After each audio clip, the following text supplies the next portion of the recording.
destination, Madam Speaker. The security of our people is paramount, Madam Speaker, and I prayed for this House through the departmental committee to look at the issue, not only the Skyward, but all the other major airlines in our country. Madam Speaker, I pray and I support the petition.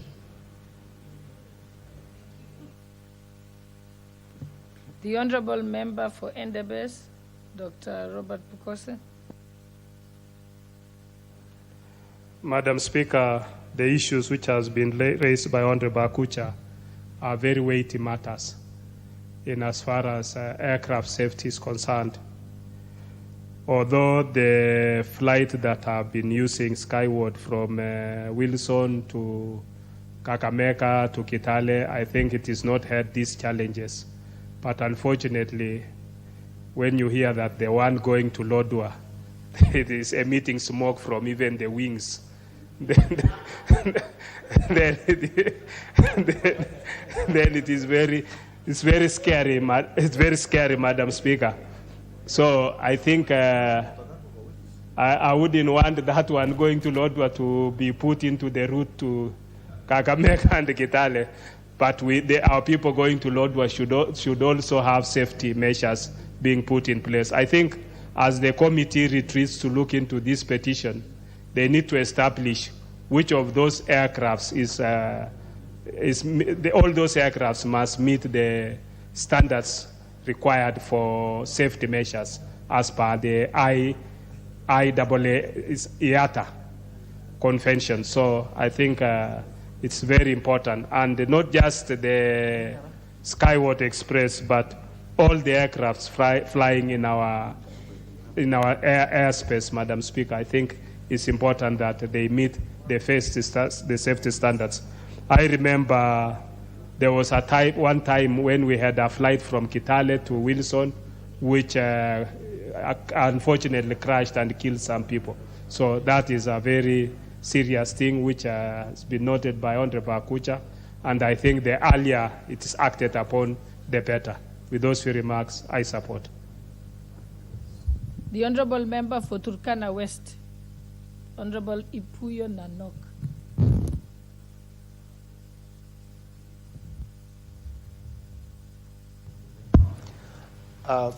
Thank you, Madam Speaker, for the opportunity and the chance to weigh into this petition.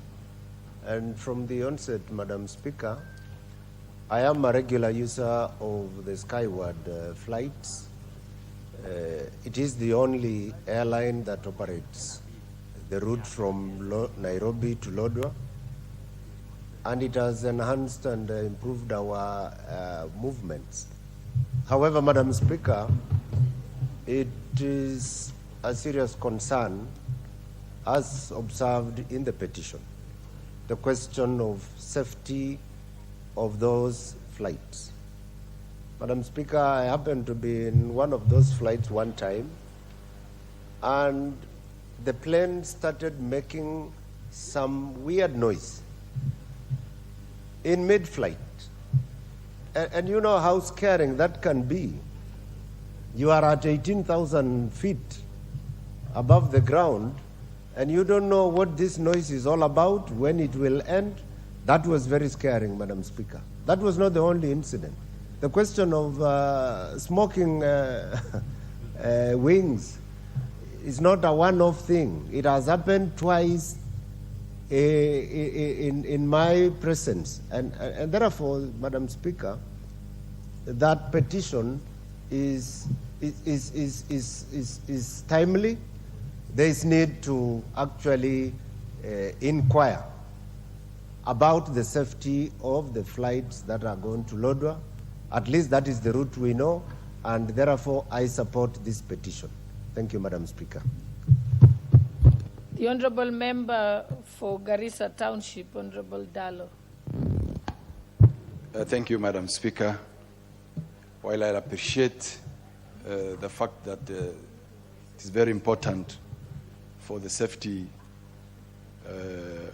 and security of air transport users in the country, the petition before us, I'm also a regular user of Skyward Airline, to the coast region, to northern Kenya.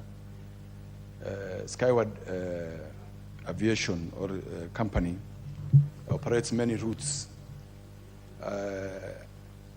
It's Lodwar alone from the conversation we're hearing that has a problem.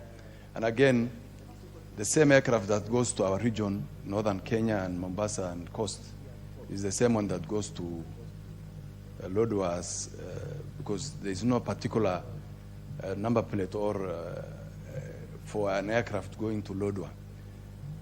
These issues raised here, Madam Speaker, one, the issue of cost, as charging exorbitant prices is not factual. It's not true. From my experience of the airline that I've used, Kenya Airways is the most expensive aircraft in the country. The other one is, there are so many other airlines that charge more than, this is a budget airline, Madam Speaker. The issue of safety that was raised here, this is just, according to me, is just business rivalry. It's just hearsay. There is no truth in that. There is no truth in that an aircraft whose wings are emitting smoke, that aircraft should have been on the ground in terms of, it should have already crashed. By the time you see smoke on the wings of an aircraft, that aircraft is already, and there is no history from, there is no history. What is out of order, Honorable Dr. Pukose, member for Endebess? What is out of order? With all due respect, Madam Speaker, to Honorable Deko, member for Garissa Township, I think the petition that this member has raised is to be looked by the committee and is not directed to him to respond to the petition. He can only make comments whether to support or to urge the committee on what the committee can further look into. But when you give a response to a member's petition, I want you, Madam Speaker, to declare that the member is completely out of order. He cannot respond on behalf of the aircraft because unless he declares his interest as whether he's a shareholder or what interest he is, he's an honorable member for Garissa Town, and therefore he cannot respond on behalf of the Skyward. Yes, Honorable Deko. Yes. You are completely out of order. Thank you. First of all, this matter will be discussed by the committee as has been moved by the petitioner. And I would like to ask you to focus on making comments, but do not go into the matter of debating into it. Thank you, And Madam if you have any interest on this, I think you need to declare your interest before you make your comments. I declare that I have absolutely no interest in this company or this issue. Just like concerned as he's concerned is what I'm also concerned. We do not want to also tarnish the name of businesses in the house, to use the opportunities that we have on privileges we have in the house to also tarnish. Because some of the things that has raised, as said by my colleague here, Honorable I will not go into the details of it. Member for Garissa Township, you are still going into making negative comments about this petition. Okay, Madam, I say... And now I rule that you are out of order. If you want to make comments, you can make general comments, but do not discuss the petition at this moment. Thank you. I will also ask the petition committee to look into it very seriously, the issues raised by the petitioner. Thank you, Madam. Thank you. I hope you'll also have time to attend. The Honorable Bosch, member for Uasin Gishu. Thank you. Thank you, Honorable Speaker, for giving me the opportunity to comment on the petition by the Honorable Member. In as much as I do support the interrogation of any matters in the country that affects members of the public by this House, it's also important that this House should concentrate on the places where the problem lies. If there is a question as to the safety of Skyward Express or any other airline in this country, then the first place of call should be the Civil Aviation Act. This is the primary legislation that is the backbone of Kenya's aviation legal framework. It empowers the Kenya Civil Aviation Authority to issue licenses and permits for aircraft operation in Kenya. It also deals with regulation and maintenance and inspection procedures and enforces compliance with those safety standards. So I think it would be myopic if the committee, when this matter comes before it, just focuses on one particular airline. Because the things that we can say of Skyward has been pointed out in the petition, we can say of Kenya Airways, we can say of many other airlines. So we should be asking ourselves, is our regulatory framework and licensing framework? Please give her 2 more minutes. So in fact, I understand what the member for Garissa Township was trying to say. He was saying, let's not pick out one particular aircraft, but let us go to the source of the problem, which is who is licensing? What is the aviation licensing policy? What are the rules on aviation? And the buck should stop is the Kenya Civil Aviation Authority. They are the ones who should be the first people to be summoned. Thank you very much, Member for Uasin Gishu. The Honorable Pauline Leangurus, Member for Samburu.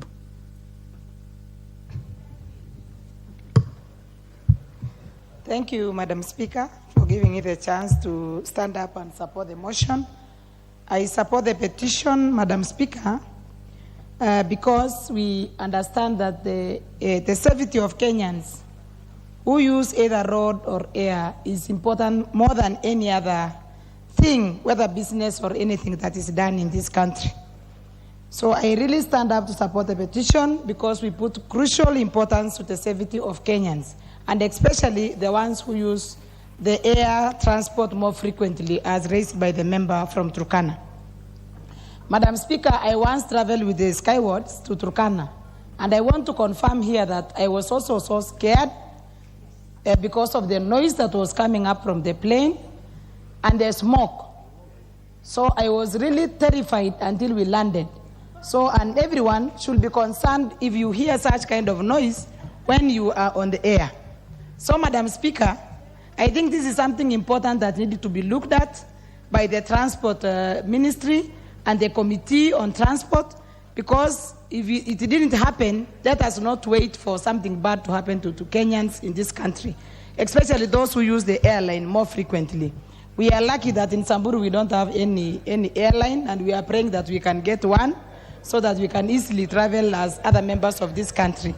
So, Madam Speaker, I support the petition, and it's important to look at all the airlines, the regulations, the standards, so that Kenyans are not put into problems when they choose to use any kind of transport that will help them reach their families. Thank you, Madam Speaker, and I support the petition.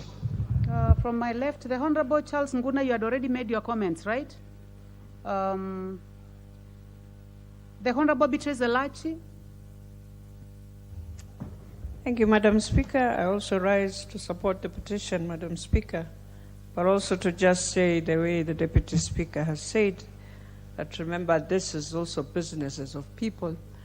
And I know Skyward has been opening up very many openings in terms of now they're in Homa Bay, they're in Migori, and we need to also caution the standards. And it is important for us to look at also safety. And I know yesterday, Madam Speaker, we talked a lot about safety and regulations and looking at how we amend the Treaty of East Africa. But more importantly, now let us start with our own domestic laws and our own domestic regulations on how we deal with domestic flights that fly within our country that we use quite often when we are flying in the western sides, in the eastern sides. But one thing that the committee should be looking at is to invite every person and every company, and they will be able to tell us more about safety. You remember one time, Madam Speaker, we had a 540 airline in this country. And you remember they were coming from Eldoret, if I'm not wrong. And that's how they ended up in the Aberdares. So I don't think even we ever followed up to really understand how the pilot ended there. And I know the weather was bad. So it's important now to look at it and then try and see how we can make it safe for every Kenyan. So I support Madam Speaker, and I hope the committee will do a good job in terms of just meeting all the airlines and understanding how our safety of those Kenyans who fly, and most importantly, how can we ensure we also give them good standards as Parliament, especially with regulations. Thank you, Madam Speaker. The Honorable Mbathe, member for Turkana Central.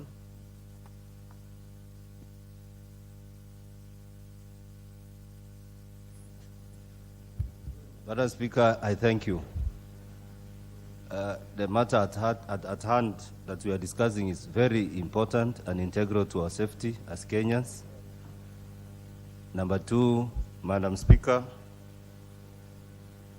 the airline we are discussing needs to be one of an example to the rest of the airlines to help us understand if the aircrafts we are using are really in good condition. Because sometimes when you get into these aircrafts, the noise that comes from outside into the aircraft is a nuisance and actually frightens. Number two, sometimes you get not to understand how the aircraft just behaves in a bad situation in the air. Sometimes the buoyancy is too terrific and frightening. But all in all, we need to understand if the regulator can give us a record of the maintenance and even the longevity and the time that these aircrafts have been used since they were purchased. I understand some are even, they come into Kenya when they are already in use or used elsewhere. And Madam Speaker, this is just but a word we are sending out, the petitioner is sending out that we need to be careful that anytime soon we could experience an accident, God forbid. And if so happens, then it must come into record that today the petitioner has communicated that the airlines, the aircrafts must be careful in what they purchase and even on the manner in which they maintain the aircrafts. On the other side, Madam Speaker, the kind of monopoly that is happening across the charges that are being levied on the passengers is also on the higher side. And I will request that this also comes into the regulator to see how prices can be regulated so that the consumer or the users of these airlines are also cushioned. Madam Speaker, I support the petitioner and submit. Thank you.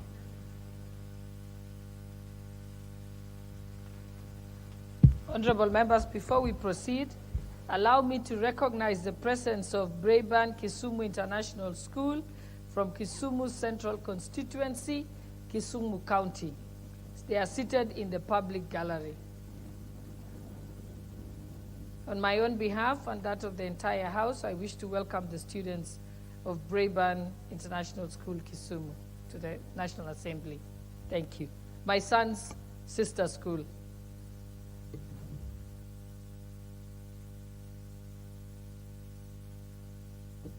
Honorable Member for Lamu East. Asante Bispika. Nami nichangie katika ombi hili.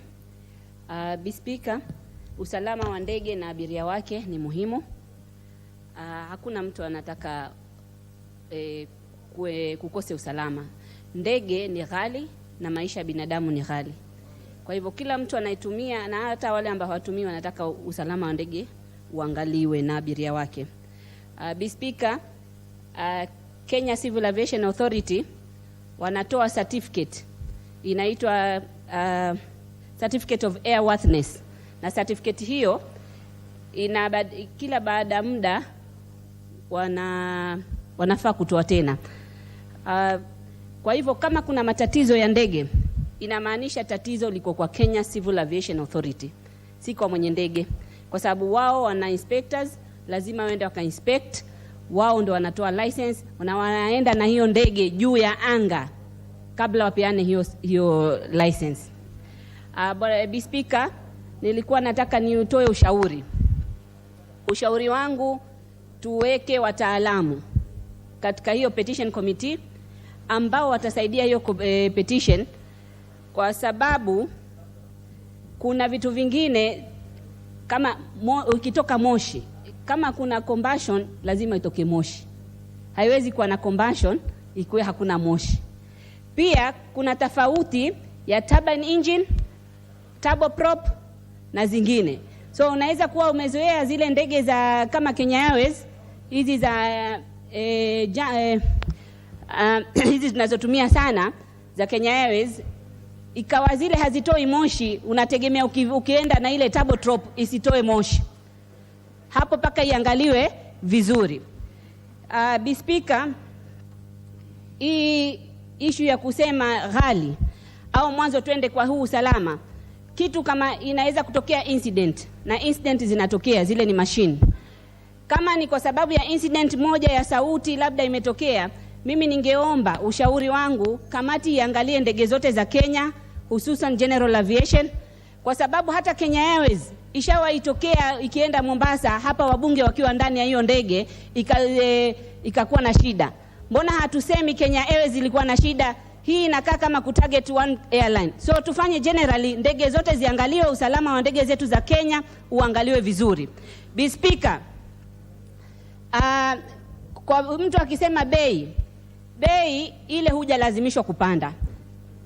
Na ukisema bei inaonesha tofauti ya usalama sasa huko na bei. Sasa shida ni bei au shida ni usalama? Maana mtu akiweka bei hapo inaleta shida. Yeah, I can declare my interest. I'm from aviation industry. Yeah. What's your point of order, Honorable Chepkonga? Yes. Mtasema ndege inatoa moshi. Thank you, Honorable Speaker. You know, your sister speakers had already made a ruling on this matter, that it is general comments.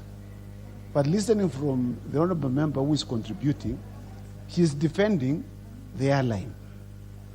Notwithstanding the fact that she has declared her interest, that she has some information about airlines. If she has any information, let her go to the committee. But the petition was approved by the Speaker. It is well suited for this House. The chair of the petition was here. We hope that she is going to do justice. And if she wishes to comment about the airline, and you know, the Honorable Speaker, you know, you spoke very well here. In fact, you pointed out that the Kenya Civil Aviation Authority, which is charged with the responsibility of ensuring airworthiness of planes, that should have been the first port of call. But since it is in the House can call KCAA so that it can look at all these issues. But it will be unfair to contribute in a manner that you are opposing the petition. Okay, Honorable Chepkonga, you've made it clear, but this is not similar to the case of the earlier ruling by the Speaker who was on the seat. I think the Honorable Member, Honorable Captain Zuweda, is simply carrying on the conversation that the inspection is normally done by the Kenya Civil Authority. I think that was her trajectory. And I think she's on that trajectory. And I'll allow you to complete, Honorable Zuweda. Asante, Speaker. Ningeomba basi hii bunge itilie mkazo upande wa air safety. Na iwe generally lakini isilenge kampuni moja, kwa kampuni zote, kwa sababu sisi tunatumia hizi kampuni zote na it will not be fair kuangalia tu kampuni moja. Asante. Okay, thank you, honorable members, for contribution on that. Now we can proceed to the next order. I only allowed Captain Rueda since she's from the industry. Order number 5, papers. Order number 6, notices of motion.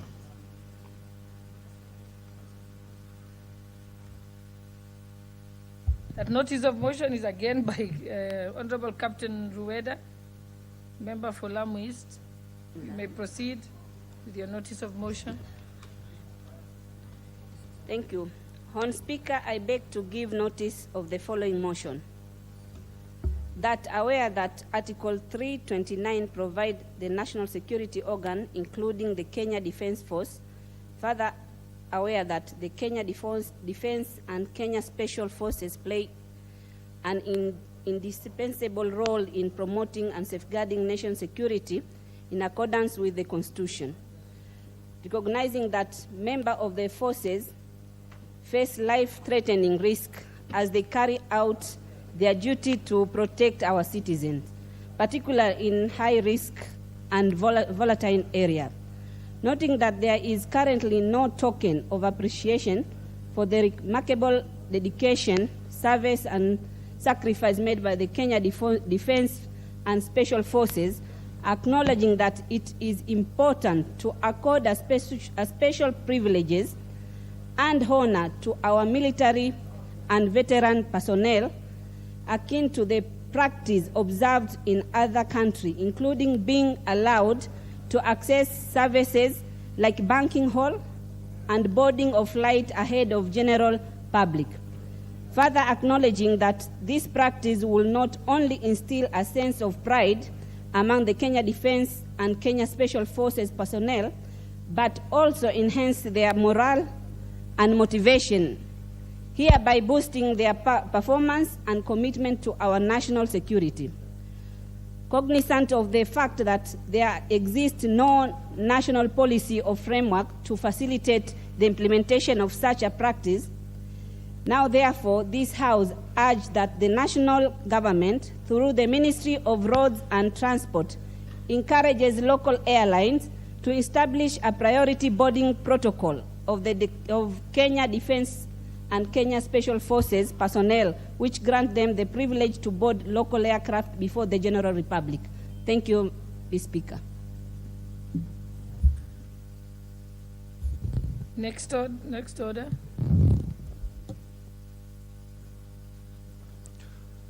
Order number 8, motion. Expansion of drug and substance abuse rehabilitation centers. Question to be put. We move to the next order.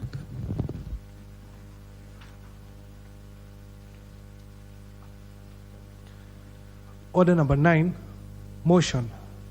Regulation of the sugar industry to discourage branding of sugar by non-millers. Question to be put. Next order. We defer the putting of the question. Next order. Order number 10, the Gold Processing Bill, National Assembly Bill number 46 of 2023. First reading. A bill for an act of parliament to provide for the establishment, composition, functions, and management of the Gold Processing Corporation. Provide for the application, cancellation, and renewal of gold processing licenses and for connected purposes. Next order.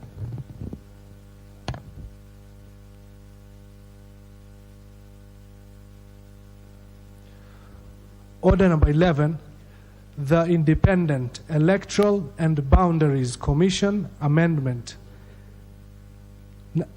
National Assembly Bill number 50 of 2023. First reading.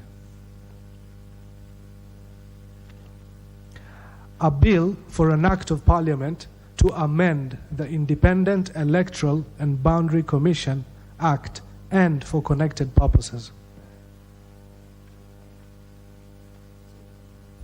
Next order.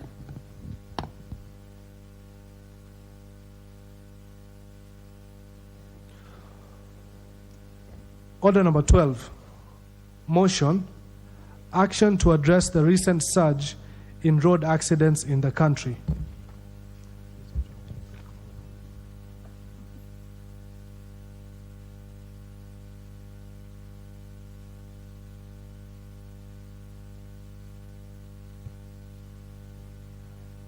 Honorable members,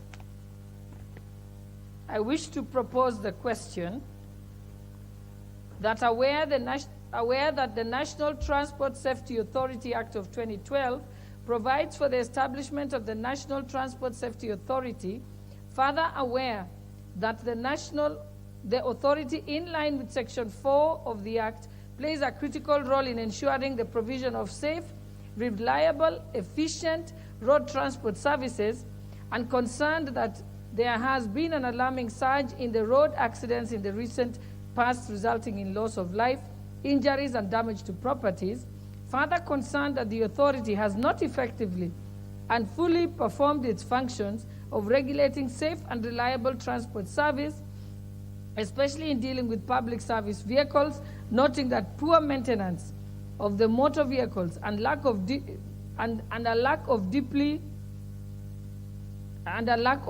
is deeply concerned that school-going children are increasingly becoming victims of these road accidents, and recognizing that it is the responsibility of the authority to ensure adherence to the road traffic rules and to establish systems and procedures for and oversee the training, testing, and licensing of drivers. Now, therefore, this House resolves that the government, through the Ministry of Roads and Transport, undertakes a comprehensive overhaul of the transportation sector to provide for the proper regulation of the sector and ensure strict operationalization of the traffic regulations to provide a safer and more reliable transport sector. Will as many as of that... No, not yet. You may proceed. Okay, those who want to contribute to this particular debate, kindly press the intervention button. But I will start with the Honorable Joseph Majimbo, member Kalasinga, member of Kapuchai. Thank you very much, Madam Speaker. Madam Speaker, this is a motion of concern, and it is coming at the right time. This is the time, Madam Speaker, when Christmas is approaching, and again, coupled with El Nino. So many vehicles on the road, with a very slippery road all over the country, Madam Speaker. So a lot of concern has to be raised, and the motion should address this with a lot of keenness. Madam Speaker, looking at a fact of how some roads in our country are in this state, we want also to know how are roads going to be maintained. As I speak today, Madam Speaker, we are going to bury a young man tomorrow who was swept by water on a road across a bridge. Madam Speaker, the concern of this motion is well settled at this time. We are not forgetting also the controllers of the traffic on the road. Madam Speaker, sometimes we don't understand why some police officers go to the road. They go to the road, Madam Speaker, to collect money. Sometimes, Madam Speaker, the traffic officers don't even check the speed. They don't. They only go to the road, Madam Speaker, to ask the drivers. I'm also concerned, Madam Speaker, that some laws must be made strictly, in that even the vehicles must be checked when were they maintained last service, the vehicles. Some vehicles have surpassed service. They have never even changed oils for some vehicles. Brakes, Madam Speaker, very key to this vehicle, to these roads. So, and also, Madam Speaker, the vehicles are going to increase as we approach this December. We must be concerned about this. We have also to look at how PSV, public service vehicles, Madam Speaker, matatus, how they transport our people. Some of these drivers, when we have a lot of passengers, Madam Speaker, they tend to go more than 5 trips with one single driver.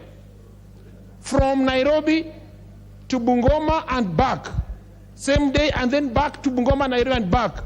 And the driver is asleep. They don't have adequate time. So laws must be very strict, Madam Speaker, on how many times one driver must go on a trip. And the adequate time to sleep and rest and sanitize. And run well this, Madam Speaker. If we don't make laws right, Madam Speaker, we're going to blame ourselves for this. We have issues, Madam Speaker, on how we even look at maintenance of these roads. Is the bodies required, like Kera, like Kura, ready with enough budget to look at this El Nino and how we must run it up? Madam Speaker, this Parliament and the Member of Parliament, the member who brought this motion, Madam Speaker, brought it at the right time. So as people of Kenya, as legislators, as people who take care of the people who are on the ground, Madam Speaker, we must ensure that this motion sails and brings sense to the roads so that we save the lives of our people. Thank you, Madam Speaker. The Honorable Patrick Munene. Okay, the Honorable Dorothy Kiara, nominated member from Meru.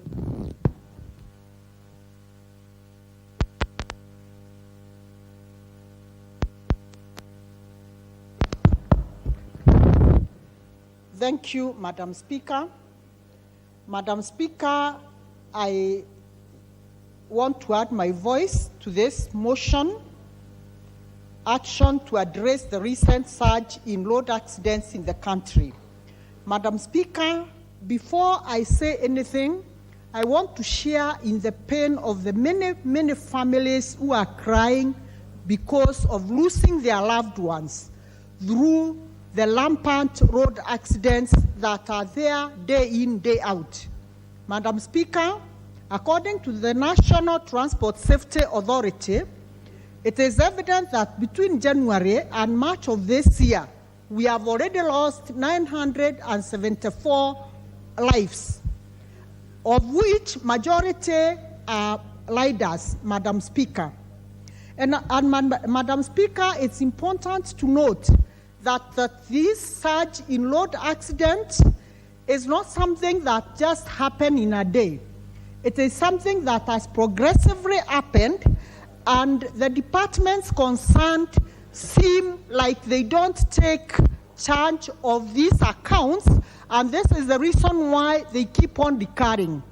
Madam Speaker, it is important that the Ministry of Transport and Infrastructure take a data-driven decision which they can use to benchmark on our country's road and know the safety measures that they have to take. Madam Speaker, I'm saying this because the rampant places where road accidents occur, they are well known in this country. I'm speaking in reference, Madam Speaker, to a road in Meru, which is the Rakanithi Bridge, where we have lost massive of lives, Madam Speaker. And every time when there is an accident at the Rakanithi Bridge, we see the entire Ministry of Transport moving to the Rakanithi Bridge. And they spend days there looking at the possible measures that they can put in place to arrest the situation there. And immediately they spend massive days there doing research and giving recommendations on what to do to avert future accidents in the same area. They go back to Nairobi and throw the file there and wait for another accident so that they can come again. Madam Speaker, I want to state clearly that if the Ministry of Transport and Infrastructure is serious, we can see action, deliberate action being taken in the roads that are very rampant in road accident. Number two, Madam Speaker, we have another road in Meru, that is the Soboiga area, where there are accidents every day. After every 2 days, we lose lives. This is an area which is known as a black spot. The Ministry of Transport and Infrastructure will always come there when there is a serious accident. When we lost the Loreto girls in an accident, the entire Nairobi office came and camped there. They gave recommendations on what should be done on that load.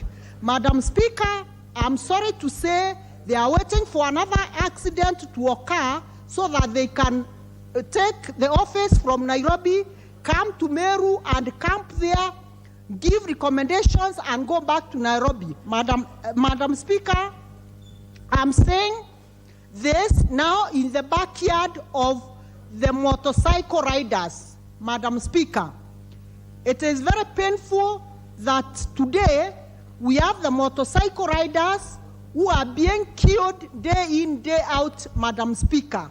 They are on our roads, and unless the Ministry of Transport does something, Madam Speaker, we are going to lose very many young lives who are in their productive age. We want to appreciate that the riders, the motorcycles have become an economic activity for our young people, but Madam Speaker, unless something is done in our roads, we are going to lose young people between the ages of 17 and 35 who are in their productive age, Madam Speaker, because of the road accident. Madam Speaker, I want to propose the Ministry of Transport should elect shoulders where these riders can be riding. So,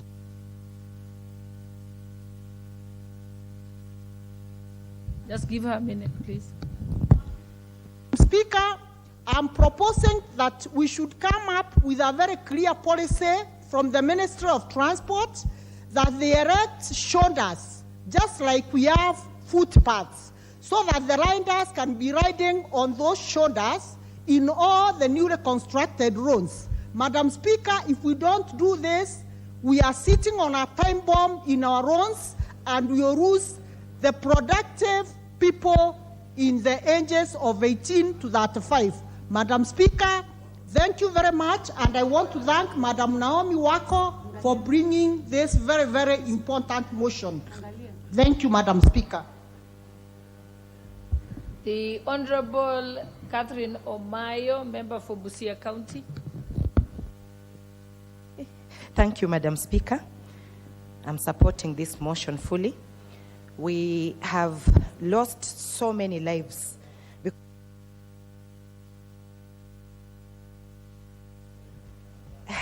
Thank you, Madam Speaker. That's a hitch.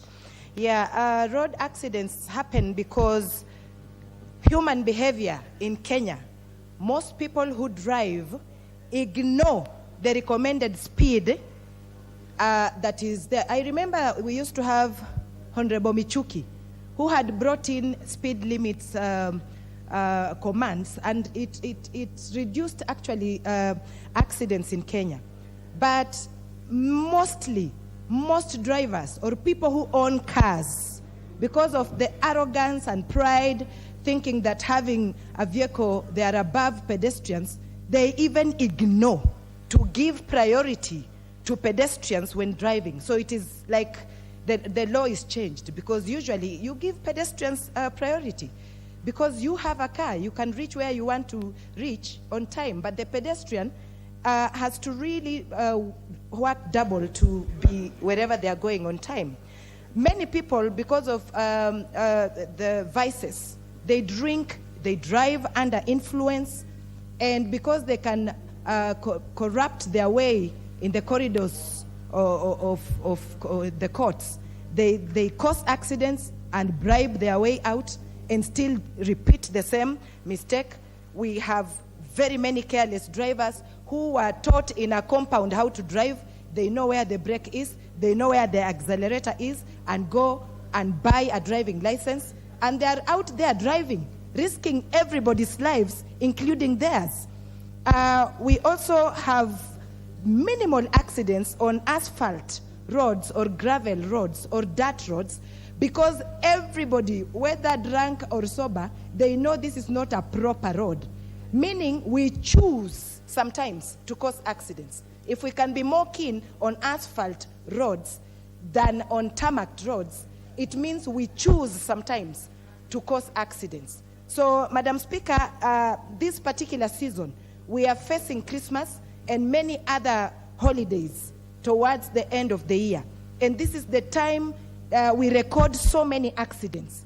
I think the people who are at the NTSA, if they reduced also being corrupt, the traffic police all over the roads, stopping vehicles and just receiving money and allowing reckless vehicles on the road, if we became so strict that anybody who is caught in an offense or in conflict with the law of traffic should face it, then we will reduce more accidents. We have border borders, we have bicycles, pedestrians, so many, especially in smaller towns, that are just killed like chicken.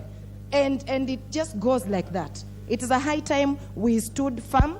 And also, even if it's somebody in the places of authority, like a member of parliament or a governor who has caused an accident, they should make sure that they take up the matter themselves. They go through the process, the pain, to make sure that the insurance companies also pay these people earlier. We have so many people living with disability because they got an accident and the insurance company took even 10 years to respond. That also makes it more difficult and it causes a lot of mental health. So thank you, Madam Speaker, for this, and I support Honorable Naomi Wako for thinking right and bringing this kind of motion at the right time. The Honorable Member, Honorable Patrick Munene.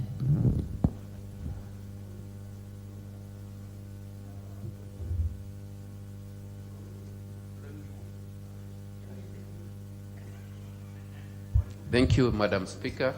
Madam Speaker, I stand to support this important debate in this House today. And Madam Speaker, coming from the Rakanidi. One moment, Honorable Rachel Manyamai, kindly put off your mic. Okay. Coming from the Rakanidi, Madam Speaker, when the issue of accident is mentioned in this country, it's a very emotional issue in the Rakanidi. Because, Madam Speaker, for the last so many years, we've lost thousands of Kenyans at Nidi Bridge. I'm sure almost every year we lose around almost 200 to 300 people at Nidi Bridge. We are always sure that when there's an accident at Nidi Bridge, we will receive a senior government official, either from the police, either from the ministry. And anytime they come, they give so many promises on what they think should be done and what they think they will do. And the bridge has always remained like that. Last year, towards election, we had an accident there, where in one accident, we lost over 40 people in one accident. All government officials came, so many promises were given, but Madam Speaker, I can tell you up to today, nothing has happened at that place. At Nidi Bridge, almost every week, you must lose 2 to 10 people every week at Nidi Bridge. And it's a known story in this country, and it has remained like that. Madam Speaker, I've always wondered how much would it cost to have speed cameras on our roads? How much would it cost, Madam Speaker, to have a speed camera at Nidi? Because every time we have an accident at Nidi, the traffic police come, and when they take that vehicle to court, they say 40 brakes, worn out wheels, driver drunk, and that vehicle or bus or any vehicle came all the way from Nairobi through so many road blocks. And finally, when it causes an accident, the report is very clear that the brakes were 40, the wheels were worn out. So you had all those roadblocks the vehicle came through. They did not notice worn out wheels. They did not notice a drunk driver. So, Madam Speaker, I think we're losing so many Kenyans carelessly on our roads. Recently, I was in Mombasa and I was having a discussion with some tourists, and they were telling me people from their country, I want to mention the country, are now starting getting scared of coming to Kenya because they are really losing their people on our roads. So it's a bigger picture. We're even losing tourism because of our careless and reckless driving on our roads.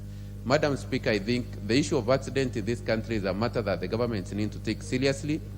I don't think it will take too much to regulate our driving because, Madam Speaker, when drivers, I come from a place where I use the car load. When people hear there is a speed camera or there is a speed police along the way, you can see how well they behave. So I think it has come a time, Madam Speaker, now that the country needs to invest heavily on road safety.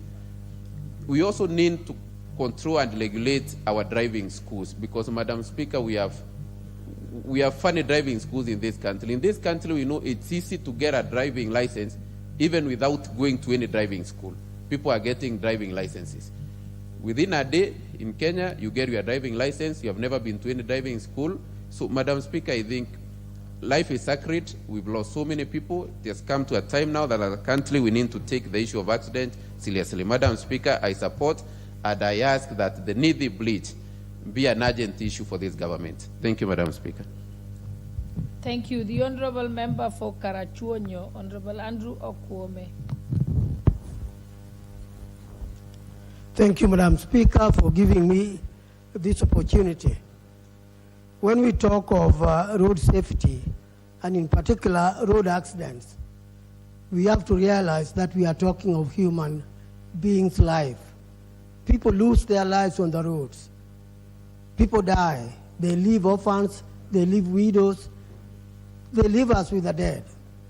And therefore, Madam Speaker, what I'm saying is that this particular motion is extremely important because it touches on human life. I'm saying this because I'm aware there are two people involved.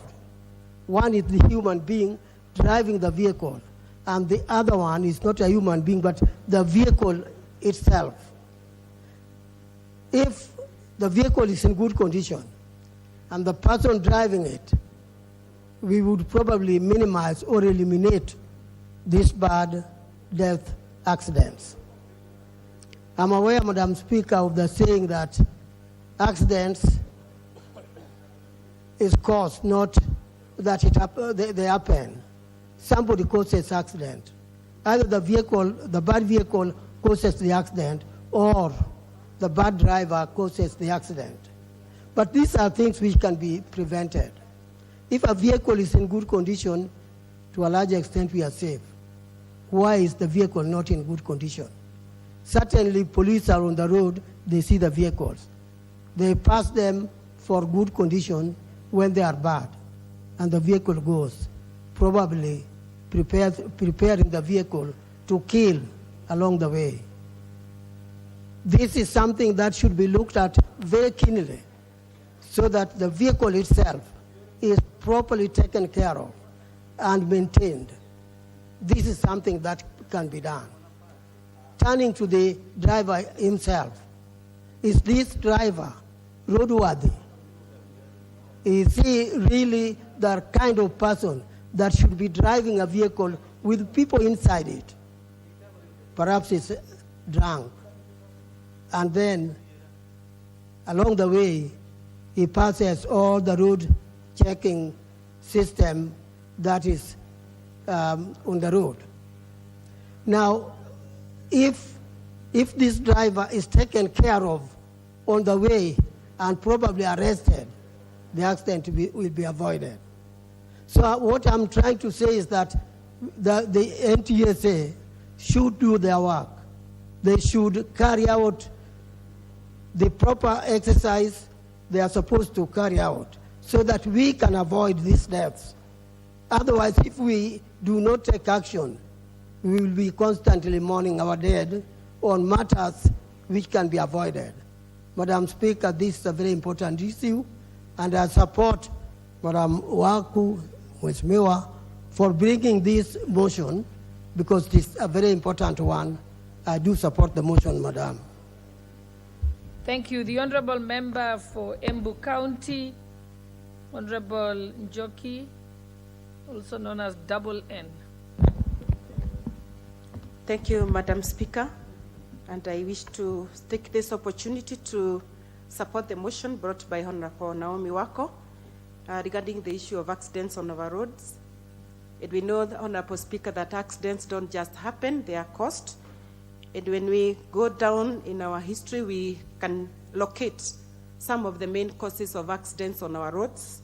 One of them being a lot of speeding, that initially we had the issue of having regulations on what is the speed limit of our public vehicles.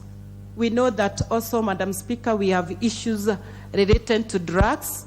And when I talk about drugs, we know that alcohol is one of the most abused drugs. And some of our drivers drive the vehicles under the influence of alcohol. We also know that sometimes we are tempted as drivers to use our mobile phones while we are driving. So sometimes we lose focus on the roads while we are driving. Madam Speaker, it is the high time that the NTSA or the authority now comes to the rescue of this country so that we don't experience loss of lives on our roads. We know the school-going children, we know our mothers and our fathers that are using our roads every day are some of the victims on our roads through the road accidents. And therefore, Madam Speaker, it is the high time that the regulations, especially the NTSA through the Ministry of Transport and Road, ensure that all public vehicles are in good condition, how often they go for their service, whether they are roadworthy, because if they are not regularly checked, it means we shall continue having road accidents on our roads.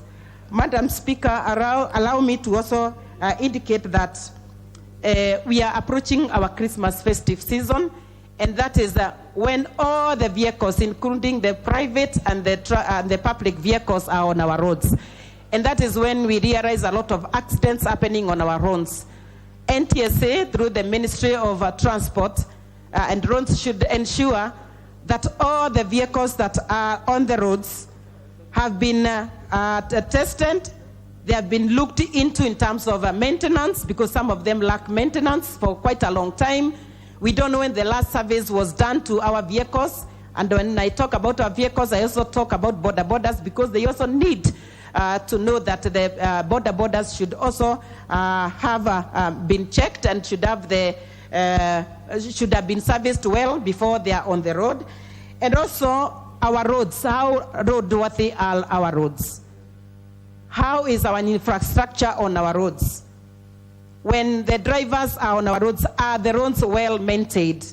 And this is the question, Madam Speaker, that we need to ask ourselves, so that even as we blame probably the drivers, we also need to look into the roads. How well have they been maintained because of our public transport? And therefore, Madam Speaker, as I support this motion of Naomi Wako, I want also to state that during this period of Christmas, let all the policemen be alert on the road. They check the speed limit of the vehicles, and especially in Embu County, Madam Speaker, and in Meru, where we have Mogoka and Mira.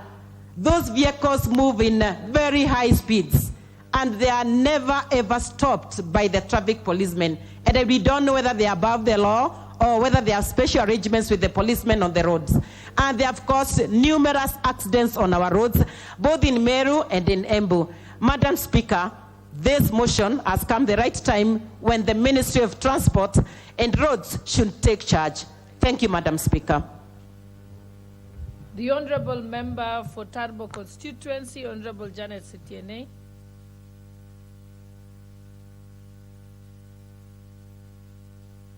Thank you, Madam Speaker. No, let me just allow to let Honourable Jane Kihara.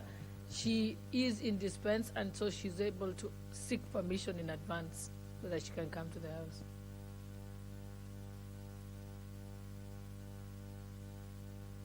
Thank you. You may proceed, Honourable Member for Tarbo. Thank you, Honourable Speaker. I want to add my voice to this motion and thank Honourable Wako for bringing it in.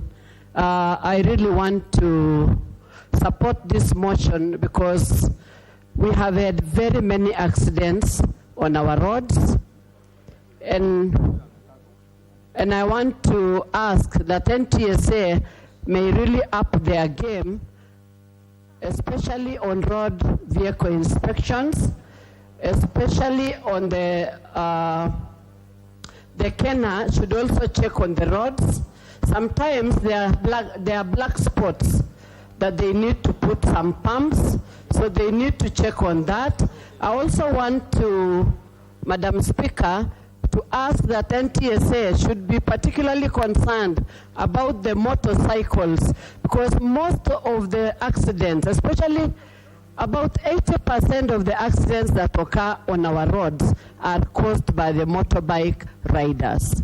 And we really want to request that the NTSA should really take charge and ensure that vehicles are inspected, motorcycles are inspected, and that the drivers or the riders are actually compliant with the licenses, or are licensed and are supposed to ride when they have actually been given licenses. Most of the motorcycle drivers have not been trained, so they just learn on their own and get onto the roads. And that is why we find that many of the accidents that occur are caused by the motorbike riders. And therefore, it is important and imperative that the NTSA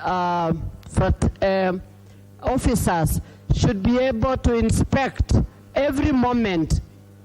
And then, Madam Speaker, the other thing that contributes to this is lack of seriousness with our police officers on the roads. That is what contributes to the road accidents. You will find a vehicle that is really not in good state to be on the road, actually going through the traffic police stations, the traffic police officers, and they are let go. Nobody takes care of it because of the corruption issue. So we really also want to ask that those police officers be able to stop that kind of habit, so that our roads are safe, so that the riders are safe, and everybody else is safe. I also want to add my voice that as we approach the festivity, we would want that the police officers, NTSA team, have put people on particular spots on the roads to be able to check compliance of the riders and compliance of our vehicles, so that we can reduce the number of accidents that are taking away lives of the citizens of Kenya, so that we can have safety on our roads, because it's paramount. Thank you, Madam Speaker, for giving me that opportunity to add my voice. Thank you. Thank you. Honorable members, we are approaching the end of the time for this particular debate, but I think I'll give the opportunity to Honorable Jane Kihara. And Honorable Jane Kihara, yes, you've been here.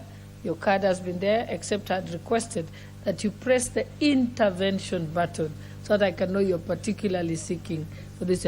You may proceed, Honorable Kihara. It's a machine. It's been known. Madam Speaker, my intervention. Honorable members, I think there's something that the clerk told me. We are having a challenge with the system. Yes.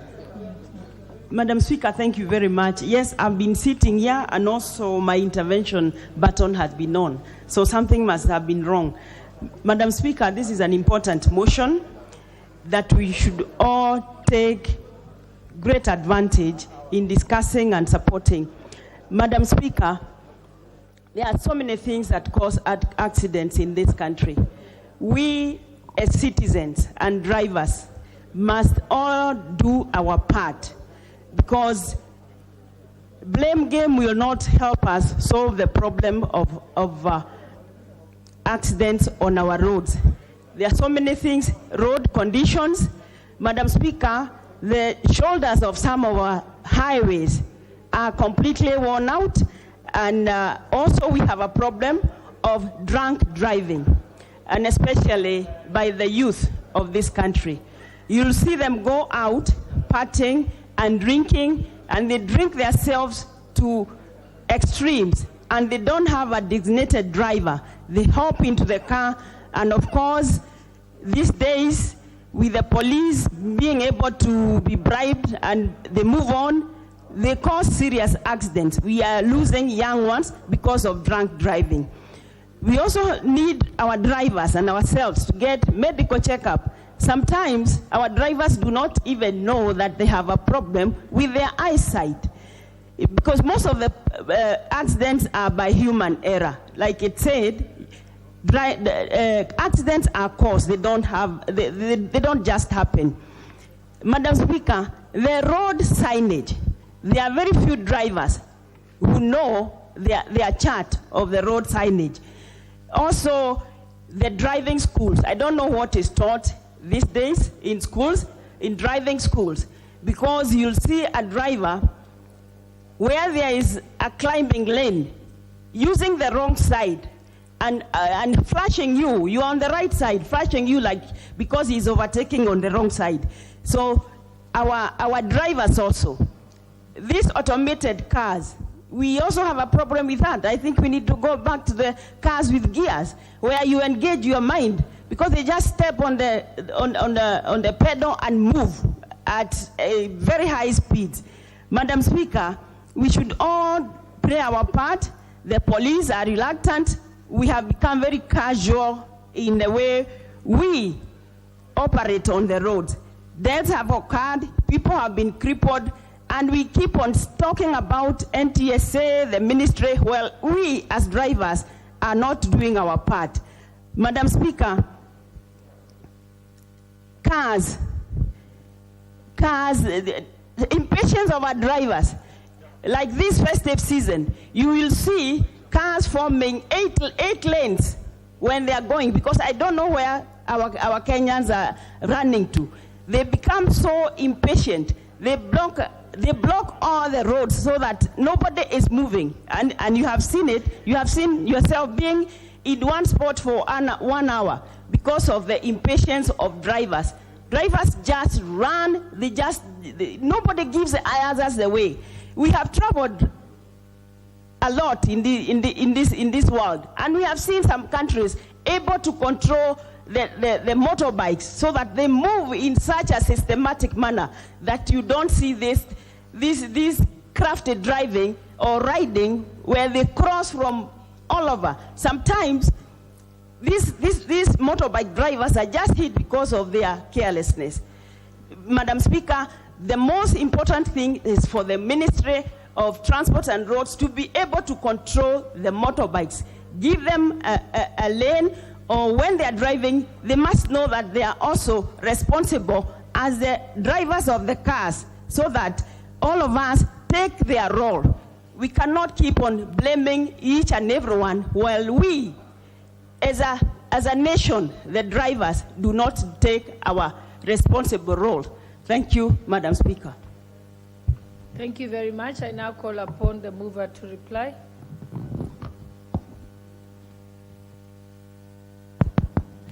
Thank you very much, Honorable Speaker. Honorable Speaker, on behalf of the Honorable Madam Wako, I want to reply and thank all the members that have contributed for this motion, and that all the issues that have been raised, from bad roads to bad drivers to bad cars to unconducive environment to driving licenses being issued to people who do not qualify, to the very many issues that have been raised in this House. I think I want to sincerely, on behalf of the Deputy Whip, thank you, members, very, very much for your contributions. And that, Honorable Speaker, when a motion is brought here, Parliament does not work in vain, and we hope that all the recommendations that have been made here will be taken into consideration by the relevant authorities, and that those authorities will eventually ensure that the people of Kenya, accidents in the roads of Kenya reduce. It is imperative that the Honorable Wako mentioned in her presentation that actually we have lost many more people on the roads than what we lost during COVID. This is not good for the economy of this country. This is not even very good for the reputation of our country, of a growing economy like Kenya, where we have investors. You know, when investors are looking for investor confidence, these days they even put the matrix of road accidents, how many people die on the roads. And therefore, it is very important that we keep our roads safe. But more importantly, I would also ask our members of Parliament, as you go into your constituencies, it's very important to educate the border riders.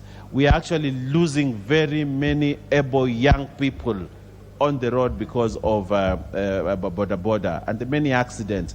We saw the other day the PS for Susan, PS Susan. She had a bad accident that was occasioned by a border that the border died, and the border rider died, and Susan ended up in hospital. In Kilifi recently, we had a whole family of 4 people dying because all the 4 were carried by one border, and that one border was hit by a vehicle. So a whole family was wiped out because of only one accident involving a border rider. And therefore, Honorable Speaker, we have a danger in our hands. We have something that is consuming medical care. We have referral hospitals in this country that have specific wards for accident victims, actually border accident victims. We need to put an end to this. And finally, Honorable Speaker, as we approach the festive season, as schools close and we approach Christmas, New Year, and the festive season ahead of us, we need to be careful on the roads to ensure that we preserve life, we keep life safe, so that this country can continue to move forward. Honorable Speaker, with these many remarks, on behalf of the Honorable Wako, I want to thank every member again and appreciate, and therefore I reply. Thank you very much. Thank you very much. Next order. I think we shall defer the putting of the question to a later date. For now, we can move to the next order. Order number 13. The Kenya Drugs Authority Bill, National Assembly Bill number 54 of 2022.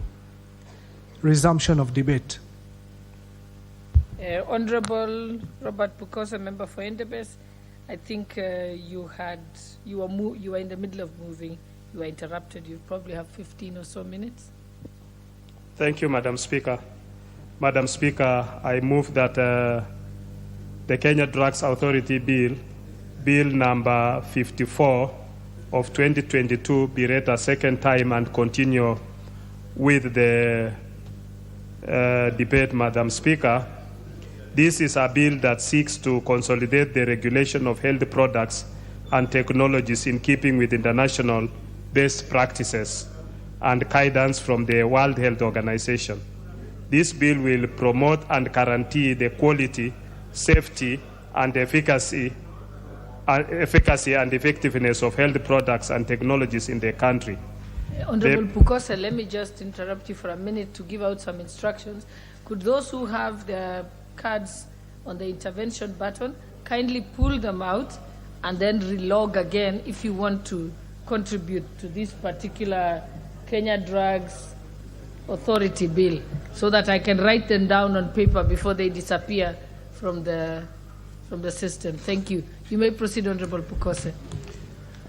Madam Speaker, this bill establishes the Kenya Drugs Authority that is responsible for the regulation, investigation, inspection, and approval of health products and technologies and related matters. Madam Speaker, the committee, having gone through this bill, made the following observations: that the bill expands the functions of the current Pharmacy and Poisons Board and re-engineers the new regulator based on international best practice in regulation of human health products and technologies, including therapeutic cosmetics. This re-engineering will enable the country attain the recommended World Health Organization maturity level 3. Level 3, Madam Speaker, this is where a national regulatory authority can be trusted and be able to control the manufacture of products to a world-class standards. Madam Speaker, the bill strengthens the functions of the National Quality Control Laboratory, which will improve the quality of test analysis and research for quality control. This in turn ensures that the health products and technologies used in the country meets international quality standards, thereby guaranteeing patient safety. The bill therefore fulfills the country's obligation in the war against poor quality medicines in line with its commitment under the recently ratified African Union establishment of the African Medical Medicines Agency Treaty, which this House ratified, Madam Speaker. Madam Speaker, this bill strengthens the regulation of medicines by providing a comprehensive regulatory framework which enables the country to comply with good manufacturing practices as efficient under the African Union Medical Law on Regulation of Medical Products. This ensures that health products and technologies used in the country are safe and effective in line with Section 66 of the Health Act number 21 of 2017. Madam Speaker, this bill also encourages local manufacturing of health products and technologies as exposed in the Kenya Universal Health Coverage Policy 2020 to 2030. The bill is therefore in line with the government's plan of promoting local manufacturing, especially in the pharmaceutical sector, a key contributor of Kenya's economy. The bill will hasten the attainment of the government's vision for national economic transformation. And lastly, Madam Speaker, this bill further improves the availability of health products and technologies and enhances access to priority health products and technologies. The bill also improves the efficiency of operations, quality, and pricing of medicines and vaccines, which are key components and enablers for the successful realization of universal health coverage. Madam Speaker, the committee, having considered this bill, has approved this bill with amendments, and those amendments we shall move them during the committee of the whole House. So I want to urge that those people who are in the public, especially in the pharmaceutical industry, the Pharmaceutical Society of Kenya, Pharmaceutical Association, the pharmaceutical manufacturers, that they hold their horses, and those amendments which had been proposed will be put into consideration by the committee during the committee of the whole House. With those few remarks, Madam Speaker, I want to move. I want to move and ask the Vice Chair, Honorable Patrick Mbiga Munene, member for Ikamba-Ng'ombe, to second. I know Dr. Nyikal is also here to contribute, and he will also be making contributions to this bill. Thank you, Madam Speaker. Seconder, you may proceed. Thank you, Madam Speaker. Madam Speaker, I stand to second my chair on this bill. And Madam Speaker, as the country moves towards universal health coverage, as envisioned in the vision of the Kenya Kwanza government, we need to note that one of the key pillars of the health sector is health product and technologies, Madam Speaker. And a country that is unable to control and regulate the health product and technologies, Madam Speaker, may not or may miss the mark in achieving the health of its people. Madam Speaker, the pharmaceutical industry in this country for a long time have not been very well regulated, Madam Speaker. That's why at times you find we have had a drug in the shelves for almost a year, like I witnessed last month where we had a cough syrup for babies, and then all of a sudden it withdrawn and we are told that it was not effective. So you had, how did this drug get in the shelf and it has been used for almost a year? Madam Speaker, this bill seeks to put stringent measures in regulation of drugs in this country and technologies. Madam Speaker, Kenya is a growing economy, and Madam Speaker, as a country we wish to enter into the global market in manufacturing of medicines and drugs and technologies, Madam Speaker. And currently being at maturity level 1, Madam Speaker, Kenya is not able to export the drugs we manufacture from our local manufacturers to other countries, Madam Speaker. So this bill and what is envisioned in this bill, Madam Speaker, is to push the country towards a maturity level 3, Madam Speaker, where our manufacturers can export our drugs locally manufactured to other countries in the region, Madam Speaker. This will spur economic growth, will provide job opportunities to our people, Madam Speaker, and it will be a great achievement for this government, Madam Speaker. Madam Speaker, by strengthening the National Quality Control Laboratory, Madam Speaker, it will make sure that the drugs and medicines and technologies that get into our shelves are safe for our people, Madam Speaker, because, Madam Speaker, it's a function of government to ensure safety of its citizens. Madam Speaker, this bill also seeks to make sure that we regulate the professionals allowed, the business of drug, that our technology, that our pharmacists, Madam Speaker, Because until we regulate that whole field of professionals, Madam Speaker, as a country, we might not move very well in the health sector. Madam Speaker, as we discuss achieving primary health care, I want to reiterate that primary health care, the center of it all is medicine, is technologies. And Madam Speaker, when we have a free market, where anybody gets what they want in the market, where you walk into any shop, you get medicine that should be given by a professional from a shopkeeper, Madam Speaker. It's a very tricky and dangerous place for us to be as citizens of this country, because locally, you walk into a shop, and every shopkeeper in our villages has become a doctor. He will prescribe for you. He'll tell you how this works and how this is stronger than this one. Madam Speaker, this bill seeks to control that space so that we can have control in the sale and dispensation of drugs across the country. Madam Speaker, I stand here to second this bill, Madam Speaker, and say that it's a very important piece of legislation, not only for this country also, but for this administration, Madam Speaker, having healthcare at the center of the manifesto of the Kenya Kwanza government. Madam Speaker, I second.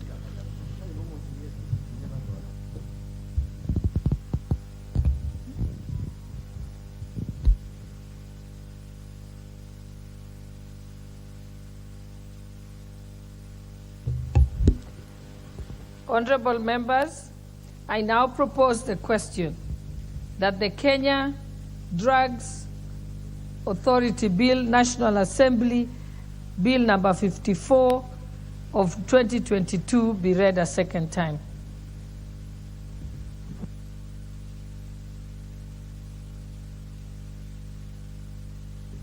Okay, those who want to contribute, please press the intervention. I only have one person on intervention. I have Honorable Beatrice Elachi, then I have Honorable Eric Mushangi, Honorable James Nyikal. Yes, so on intervention, I'm just writing down your names. Honorable Atandi. Okay, you may start, Honorable Beatrice Elachi. I'm just reading the name so that in case it disappears from the screen. Thank you, Madam Speaker. Madam Speaker, also rise to support this bill, knowing very well, Madam Speaker, where we are as a country in terms of safety of drugs. And Madam Speaker, when you look at our poison board today, you realize that there are many, many issues that we need to ask ourselves. First of all, to just ask ourselves, even as we talk about that drug safety, is that how are we able to regulate the chemists, the pharmacists that we have across the country? That today there are so many, you find one with just a few drugs, you wonder whether indeed it makes, even in terms of their profits or in terms of anything. But then you enter in and you realize there's a set of medications that they just keep on their shelves. And some of them have now become more even serious, where young people will just point out and know, if I walk into this, I'll be able to find a drug that will ease me from my addiction of drugs. And so we have to ask ourselves, as we agree with the authority, as we strengthen the authority, that we are able to ensure that in Kenya, we have to go back, Madam Speaker, and look at even the pharmaceuticals we've given licenses that are doing drugs in this country. You find we have very many generic drugs that people are now taking. And you find it is becoming also very difficult. When you are sick, you find yourself getting resistance to some of the drugs that we have today. Madam Speaker, I would wish, even as we move with this Kenya Drugs Authority, that we ask ourselves, this disease that has just come, that keeps you every time on a kit of H. pylori. At every time when you go to a doctor, Madam Speaker, you are told you are sick H. pylori. You are put on a kit for 14 days and you wonder. Then after 14 days, you think you are done. In 2 months again, the doctor tells you you should go back on the same kit. And slowly by slowly, we are just entrenching something poison in our bodies. And so even if we bring in this authority, even if we want to ensure we enhance the capacity of those who deal with drugs in our country, there is time we now look at our brothers who are Asians, who have these pharmaceuticals, who are here in industrial area doing some very interesting business, but killing us slowly by slowly. And you walk into a hospital, you are unable to even say anything because you are wondering. And even how someone comes and says, this kit, can we have also in the bill, I am hoping we shall have a way that when you transit, and I know Dr. Nyikal is here, will help us, that if you feel this drug is now outdated, that there is a new version, isn't it important to do public participation to Kenyans to know? Because you just come and you release and you say, Calpol is not working, then you remove. Brufen, the same. But then when you go to Europe, you find that there's very serious public participation when you're introducing in a new drug and when you're removing a drug from the shelf. So that if it becomes an issue, then that citizen has a right to sue and to be paid. And we have seen that happening in Europe. But here in Kenya, we have become like a dumping ground.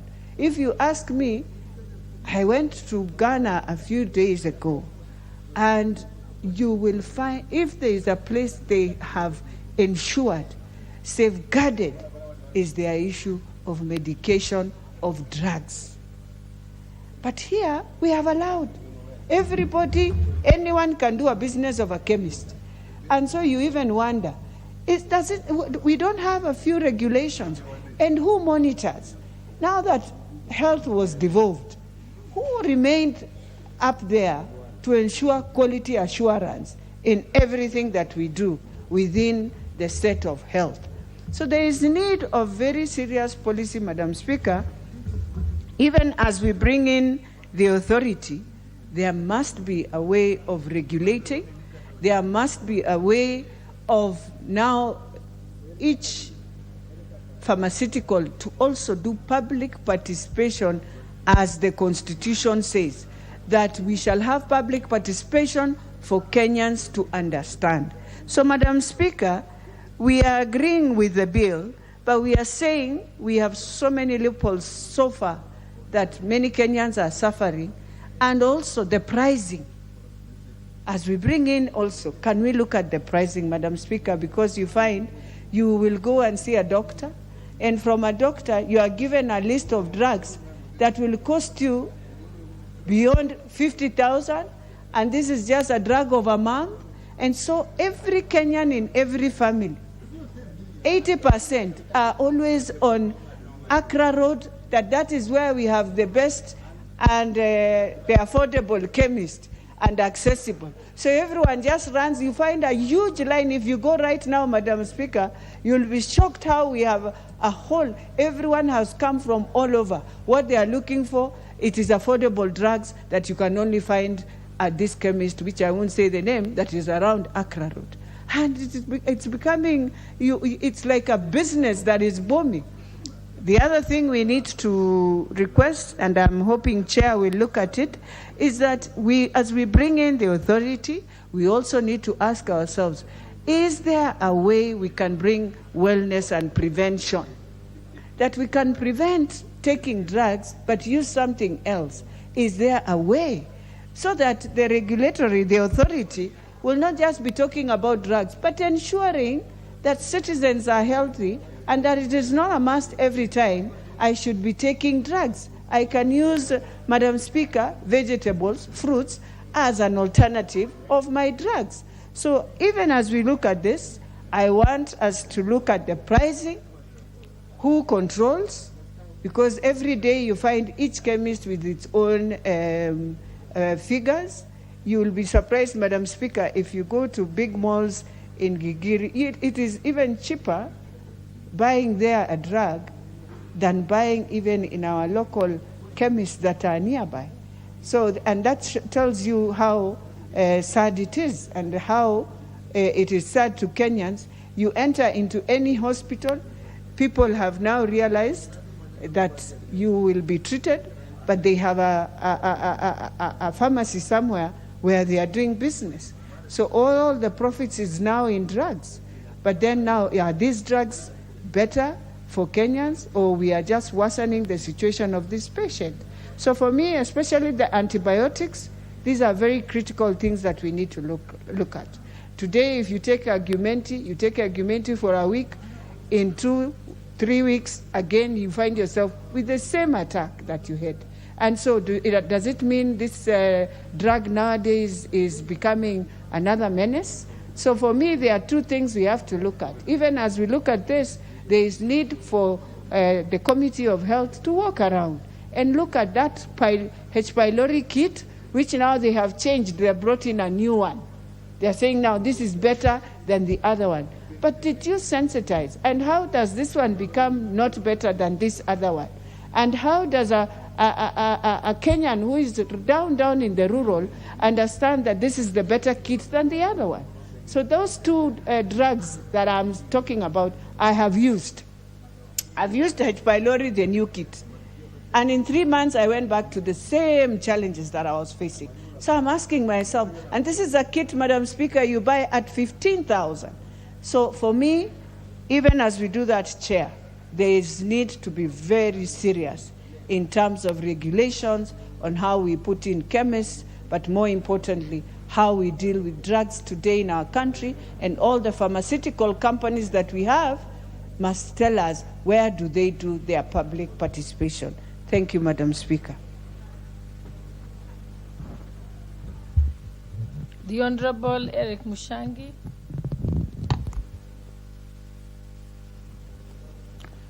Thank you, Honorable Speaker, for this opportunity. And from the onset, I want to say that I support this bill, the Kenya Drugs Authority bill, and I wish to commend the chair and the committee, the Honorable Bukose and his committee, for a job well done.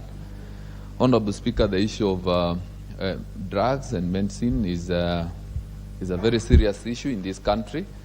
And I want to say that we have lost very many people through the hands of quack doctors and people who prescribe drugs to ailing citizens.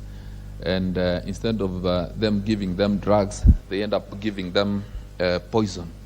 And this is because this sector of drugs is not properly regulated. I believe that by this bill,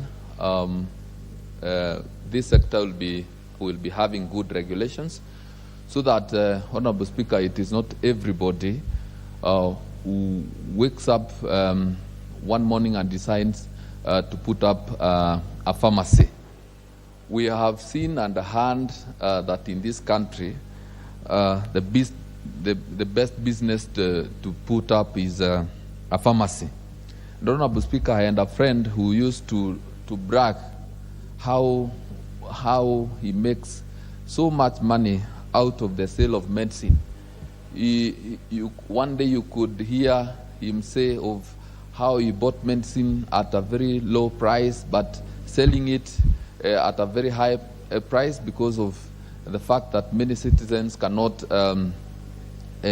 authenticate the price of the medicine. And I hope this bill now will take care of all this, so that we do not have people consuming drugs out of the people who want to make profit, but not to cure or to even enable our citizens to heal of their diseases.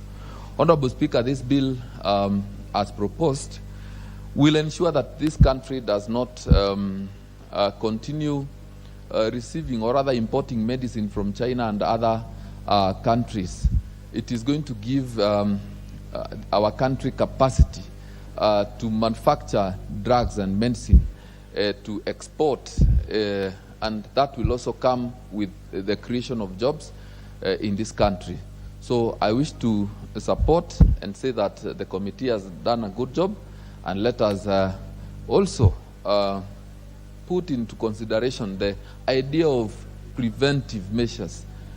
If we can prevent, if there is a way we can prevent the many diseases that we seek to cure through medicine, then that would be a very good thing, so that we do not have to always swallow medicine to get cured. Thank you, Honorable Speaker, and I support. The honourable member for Seme, Honourable Dr. James Nikal. Thank you, Madam Speaker, for giving me this opportunity. Madam Speaker, I rise to support the bill. Madam Speaker, this is actually a historical bill. In the last 1 or 2 weeks, we've actually made fairly historical legislations in regard to the health sector, and this is one of them. The objective of this is really the regulation of medicines and medical devices, which includes things like x-rays, which emit radiation, simple things just like blood-giving sets, therapeutic chemical substances, herbal medicines, and all scheduled substances. Madam Speaker, it's also important that this is closely linked also to the products that are used in veterinary medicine and also in agriculture. When you talk of chemicals like pesticides and herbicides, and I know you are interested in that, those actually, in a way, should link to this, because these are chemicals. It's just how we use them that are different. And even if you use of cosmetics, particularly therapeutic cosmetics, all these things come together. And therefore, Madam Speaker, this raises very important issues considering where we have been in terms of regulations of medicines. The Pharmacy and Poisons Board, as constituted now, is actually regulating medicines and also regulating the personnel, the professionals. And so with this, we are breaking from that, and we are going to have a regulations of medicines separately from the regulations of professionals, which is really a major shift from what we have been doing before. Madam Speaker, also in the past, we have had issues where we have been regulating veterinary medicines and human medicines together, and this has been controversial. There's been a feeling that they should be separated. But if you look carefully, Madam Speaker, the chemicals, the molecules are the same. If you're using a drug, an antibiotic, it's the same molecule you use in animals that you actually use in human beings. So as to whether we should split them, that's another issue that will actually be addressed here. The other important issue that is coming that we are making a new look at is the issue of control laboratory. Before, what we have been doing up to now is that the National Quality Control Lab was part and parcel of the Pharmacy and Poisons Board, and yet it had a board of its own. I used to call it a kangaroo board, because you have a board and another board within the board, and it has actually raised a lot of problems. So these are issues that we have to actually look up. These are groundbreaking, making very important changes. And so this bill, actually support it, Madam Speaker, it actually creates an authority which will look at the issues of licensing, all these things we are talking about, regulations of the same, advertising the same, and even more important, manufacturing, if they can be produced here locally. Because the regulation of manufacturing is a much more complex thing, because you are producing the products de novo, and therefore you have to be a lot more careful. So, Madam Speaker, this bill also, it creates schedules, particularly Schedule 4. And what is important about Schedule 4, Madam Speaker, is that it's actually a good way of bringing all these things together by creating scientific committees that deal with all this. And one of the committees we are going to create is National Food Safety. If you look at the amount of chemicals that are also used in food, I mean, that's something we should also look at. And then you look at a committee on human medicines, you look at a committee on veterinary medicine, and you look at medical devices. Medical devices itself is a huge area. As I said, you start from simple things like blood-giving sets, you go to x-rays, you go to MRI, you get to very complex machines. All these have to be regulated. And then we now have to look at how do we manage the quality control lab itself. That is the lab that actually guides when you are going to do registration and licensing of drugs. So these really are very important issues that this bill is addressing. The other issue, Madam Speaker, is the issue of trade. We have to regulate trade. As far as these are health, medical issues that they deal with human life, that there is also trade element into it with business and business interest, and therefore these have to be regulated. Retailing, as people are saying, you have pharmacies all over the place, charging different things, behaving very differently. That has now have to be looked at. Then you have the issue of wholesale, where the wholesalers themselves, Madam Speaker, actually are a major part of the regulation system, and therefore we should look at that carefully. That is taken care of. Madam Speaker, there is also how we schedule these drugs. So you schedule them on knowing which drugs can be used where, by who. These are really complex issues that we have to look at. And even more importantly is international trade. When you get into international trade, particularly the production of medicine, you must abide by good manufacturing practice. And this good manufacturing practice is actually their WHO guidelines which give the levels. And if you have to manufacture for a bigger area, not just Kenya or East Africa, you have to go to what they call ML level 3, and we require, and that must come out in this. So all this we have. And one thing that has come out that we have to look at as a country is how we relate. We have professionals at various levels. In this country, in pharmacy, we have pharmaceutical technologies that is a diploma level. You have pharmacies at a degree level. We really must be very clear and set out proper guidelines on who does what. And those must be reflected in the bill itself. And this is not only in pharmacy. You find this clinical officers and medical practitioners. You find this in medical laboratory technologies, and you find pathologists. You find this in oral health officers and dentists. So again, this bill is probably going to be the first where we are going to have to put those things very clearly and put responsibilities to where it should belong. But on that particular point, my view is as a country, we should actually start finding a way where people with the diploma can actually work their way up and get to the professional degree level. I think if we do that, then these issues we have of cadre issues, which actually come out a lot more seriously when we come into practice and trade. And unless we do something about it, I think it is going to give us a problem. So this bill addresses all this. There are issues that will be looked at the time of the Committee of the Whole House, when we will actually make amendments that will bring those levels we are talking about very carefully. We'll bring these committees to exactly delineate what they are supposed to do. With that, Madam Speaker, I support the bill.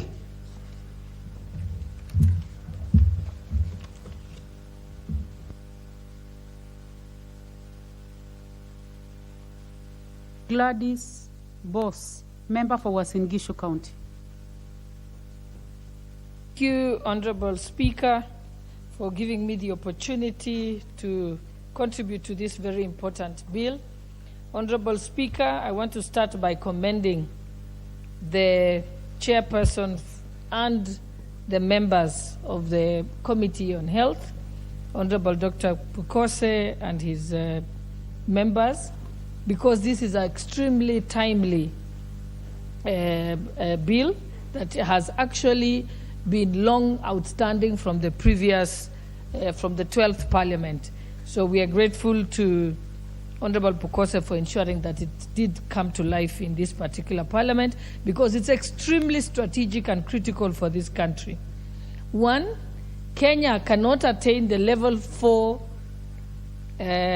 status that is required, as I'm informed by professionals like Dr. Pukose and Dr. Nyikal, that if we don't ensure that our law or the Kenya Drugs Authority bill is in conformity with the World Health Organization standards, then Kenya will be locked out from the international market of selling its manufactured pharmaceutical drugs to other countries. Right now, Kenya cannot export to Europe, and Kenya cannot export to the Americas because we do not meet the WHO standards. This bill will ensure that we meet the WHO standards.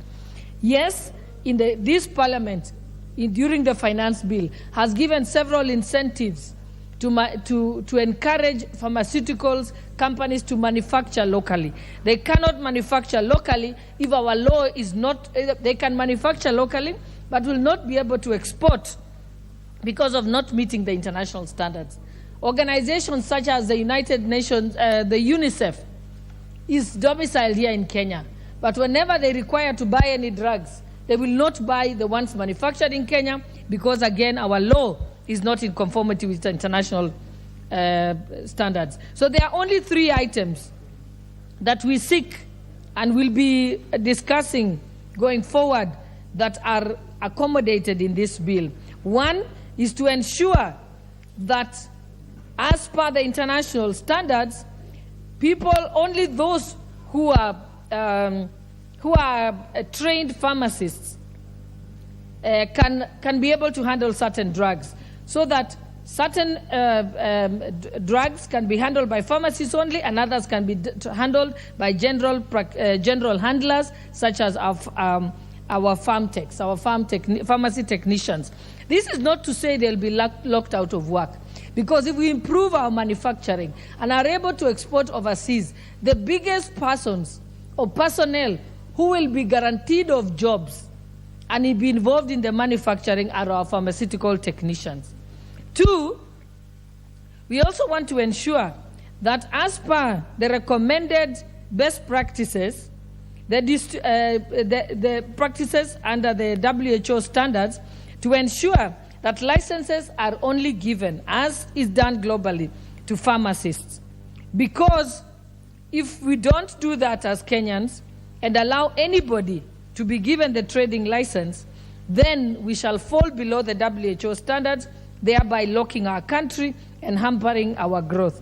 Again, here I want to make it clear that no pharmacy technicians will lose jobs or be locked out of the market. One is that they will be the ones working in these manufacturing industries, and they will be the ones that will be employed. But it is important that wholesaler dealers license is a technical practice license and should only be issued to pharmacies, and that can be included in the bill. And lastly, that we reinstate the removal of the veterinary products from this particular bill and be able to include it back, because, as I've been informed and studied, is that the molecular science relating to animal health and human health is similar. So it would be a waste of taxpayers' funds to do double regulation and double vetting of human medicine versus veterinary medicine. In other countries, they are domiciled in one authority, which is suggested in this particular bill.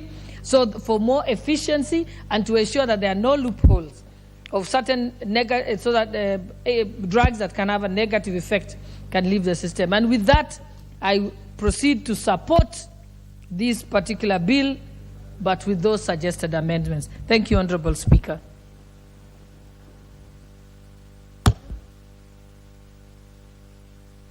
Honorable members, as the Deputy Speaker had indicated, we have challenges with the system.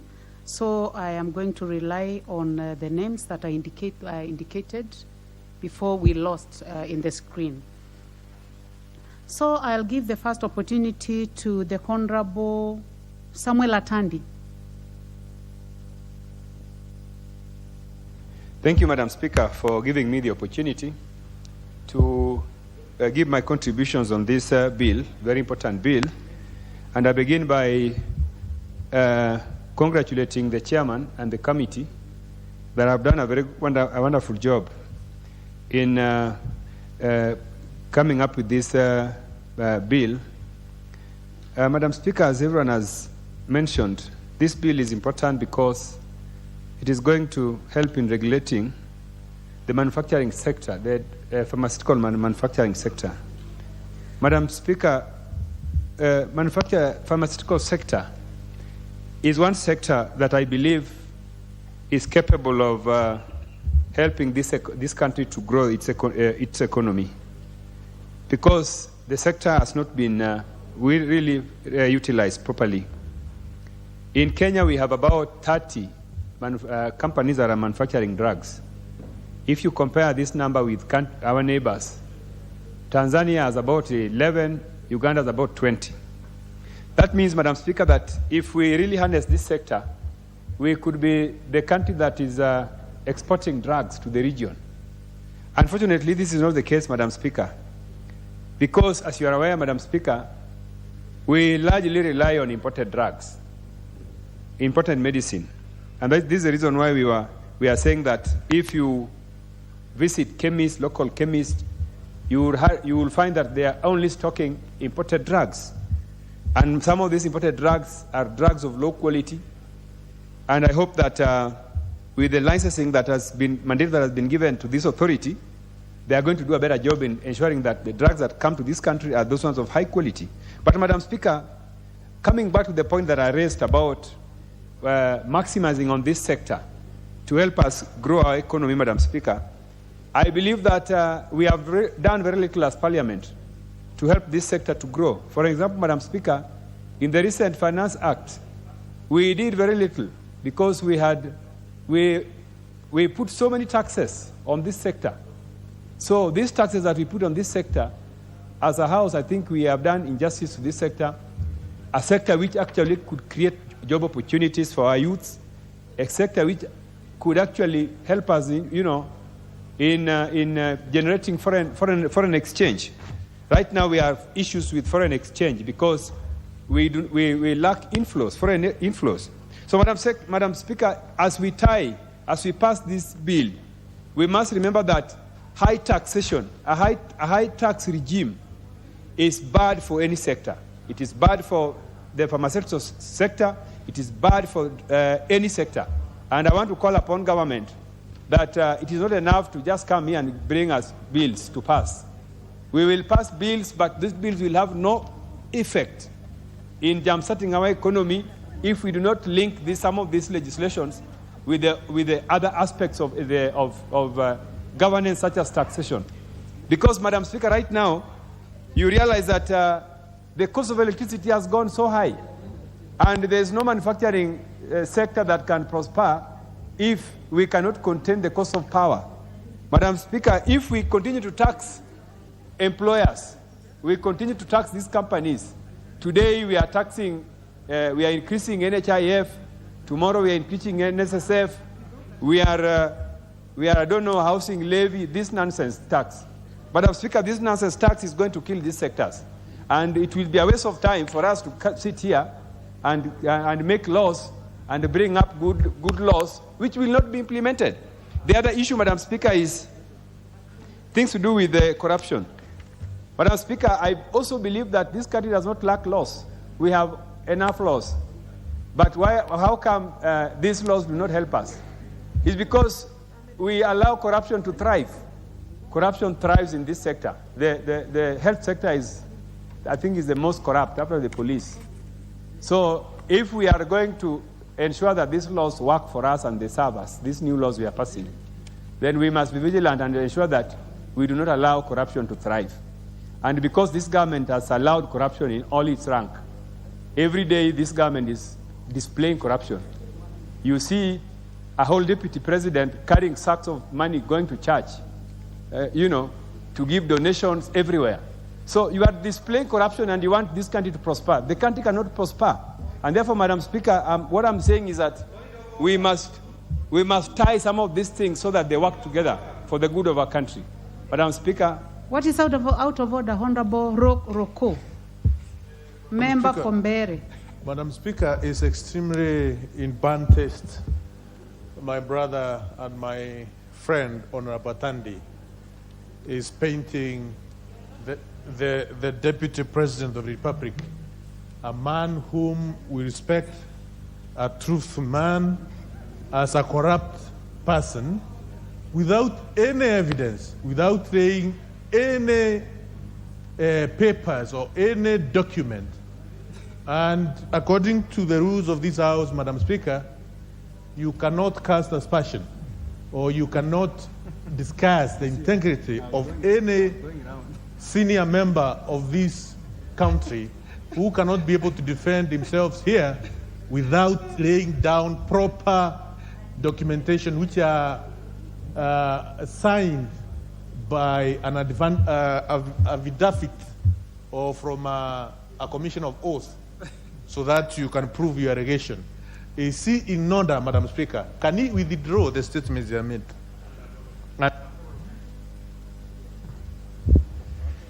Madam Speaker, it's not fair for my colleague to waste my time raising a useless standing order, a useless. Honorable Atandi, the language you're using now is clearly unparliamentary. And basing on standing order number 91, I listened to you very well. You mentioned the name of the Deputy President. You also, in bad light, and you also talked about carrying money in bags. And I want to invoke standing order number 91, responsibility for statement of fact. And I would like to ask you to substantiate your statement or withdraw and apologize. Madam Speaker, I am very clear about my statements and the standing orders that apply. Madam Speaker, I'm talking about corruption, and I'm saying, Madam Speaker, that the senior government officers are displaying corruption. I have a problem with the picking of the mic, so it takes time to pick after I press. Honorable Attorney, Madam Speaker, I have invoked standing order number 91, responsibility for statement of fact. And I have also clearly mentioned the word that you have used, and I have asked you to present evidence because you have mentioned the office, the bearer of a certain office. So are you willing to withdraw and apologize so that you may conclude your debate? Madam Speaker, I don't find anything that I should withdraw, because what I've said is very clear. I've said that government officers are displaying corruption. No. You said the Deputy President. So yes, but I would like to give you an opportunity to withdraw and apologize, or you can present facts on this.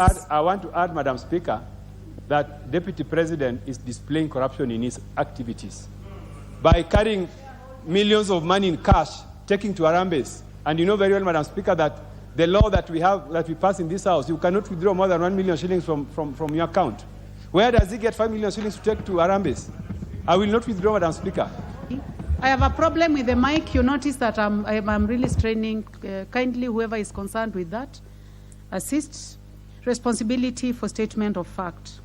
That is standing order number 91. A member shall be responsible for the accuracy of facts which the member alleges to be true and may be required to substantiate any such facts instantly. I would like you to substantiate that fact, alleged fact you're talking about, instantly, or you withdraw and apologize, or I'll consider you out of order. Madam Speaker, I will bring you evidence of Deputy President presenting millions of shillings in Arambes. I will bring you that evidence. Andy, because there's overwhelming evidence. Instantly. Which I don't have here with me. It is instantly, Honorable Atandi. You are out of order. You cannot have another point of order on top of another point of order, Honorable Ruku. I would like to give you an opportunity to withdraw and apologize.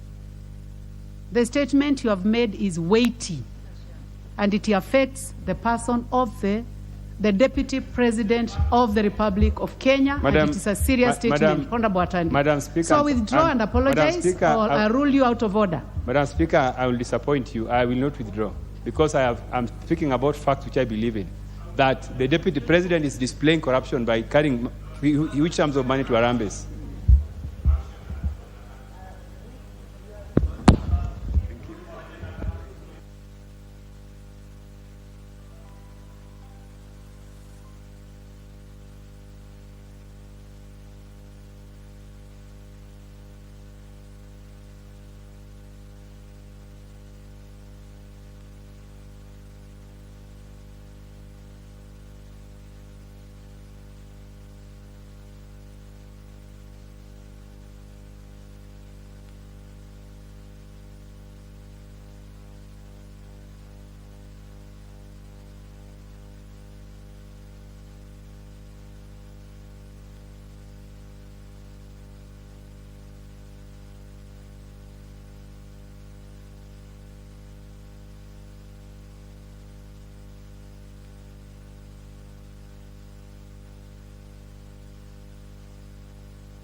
The other day when I was in this position of the Speaker, I cautioned you, and I think you have a way of finishing your statements in a disorderly way.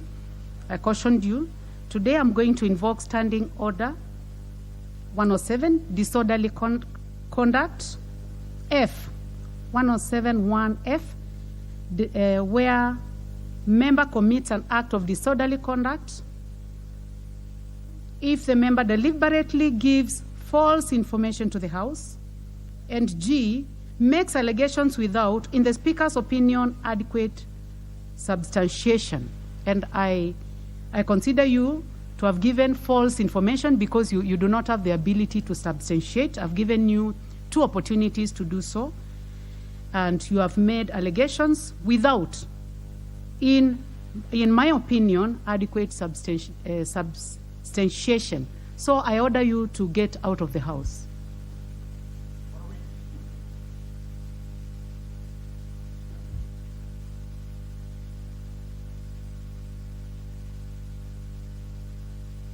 Record that you'll be out of the House for the rest of the day. Honorable Atandi. So you may now withdraw from the chamber.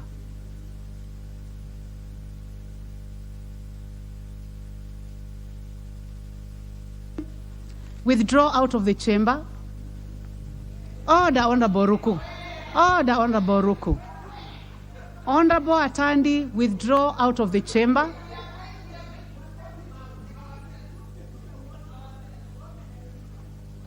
Order, Catherine Omanyo.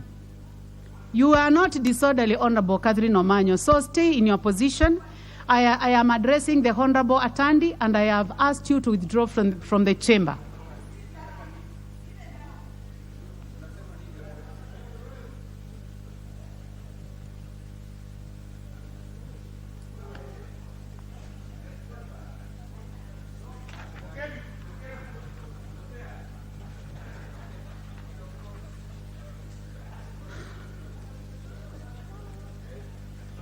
Thank you. Honorable members, now we go to the Honorable Rahim Dawood,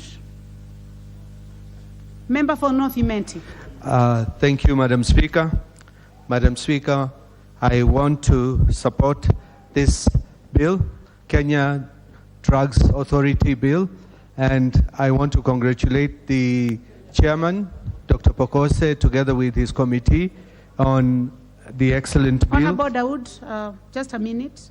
Honorable members, I would like to request you that I take this opportunity to recognize these students from Faith Ventures Christian Academy, Reisambu constituency, Nairobi County, and Kadhikwani Primary School, Kilome constituency in Makueni County. On my behalf and that of the House, you are welcome to continue observing proceedings in the National Assembly. You may proceed, Honorable Dawood. Honorable members, it is very important for us to recognize these young ones, and we had just lost one of the groups because we did not do it. So you may proceed now, Honorable Dawood. Thank you, Madam Speaker. Madam Speaker, like I said, I congratulate the committee led by Dr. Pokose. This bill is very important, and it's come at the right time. Madam Speaker, there are many, many things out there, 2 groups which are fighting each other so that one is not recognized and one is recognized. Madam Speaker, this bill is not just about the pharmacists and the farm tax. Madam Speaker, this bill goes very far in the establishment of the authority where the national quality control will be the main benchmark where the drugs which are procured in this country are looked at in a sense that we do not get drugs which are expired or which have adverse effects. Madam Speaker, we have been privy to a lot of things that drugs which are banned in the European Union, they somehow find their way into Kenya because of weak structures. But the way this bill has been structured, Madam Speaker, we will have a proper functioning authority which will take care that these drugs which are not good for our people cannot cannot come to the shores of this country. Madam Speaker, we've got an issue with a lot of cosmetics which are sold in the streets of Nairobi and other places, which are very harmful to our people, but they are being sold and they are being imported because the standards have been lowered. But with this bill, I believe we will have those cosmetics being banned completely because, Madam Speaker, like the previous speakers have said, there are some drugs which you can buy just specially. They are not put on the shelves. They're put on the side, on the back in the stores, and they're not sold to each and every person. If I were to go, I would not be sold those drugs, but they know who to sell them to. So, Madam Speaker, we need to control those things, Madam Speaker, as well as this bill goes far in the manufacture of pharmaceuticals in this country. It makes it easier for local manufacturing. And Madam Speaker, I would want to confess that my two daughters are pharmaceutical. One is a pharmaceutical scientist, a master's, and one is a pharmacist, doctor in pharmacy. And that does not mean that I do not advocate for pharmacy, the farm techs. Farm techs, they have got their own place. Pharmacies have got their own place. I believe when we come to the committee stage, I have spoken to the chair regarding, Madam Speaker, you'll protect me from Mheshimiwa. He's just gone. Madam Speaker, when we come to the committee stage, I believe we will give justice to this bill because there is an issue. Farm techs are out there, and we need pharmacies in all the small towns and in the villages, because without having pharmacies, then the universal health care of the government of Kenya Kwanza will not be achieved, Madam Speaker, and they are supposed to be there. But let them handle what is supposed to be handled, and pharmacists will be handling the wholesale and retail. So, Madam Speaker, when we are saying it is nothing to do with just pharmacists and farm techs, but it's to do with what we are going to be getting in future. Madam Speaker, with those few remarks, I support. And Madam Speaker, I would, I don't know, it's not an advice or that, but I would want in future any member who imputes improper motive, they should not be allowed to go very far. The mic should be shut off before even they can go too far, because there is no justification in character assassination. Thank you, Madam Speaker, and I support.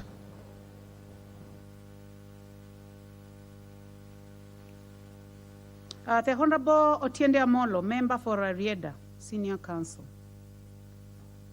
Thank you, Madam Speaker.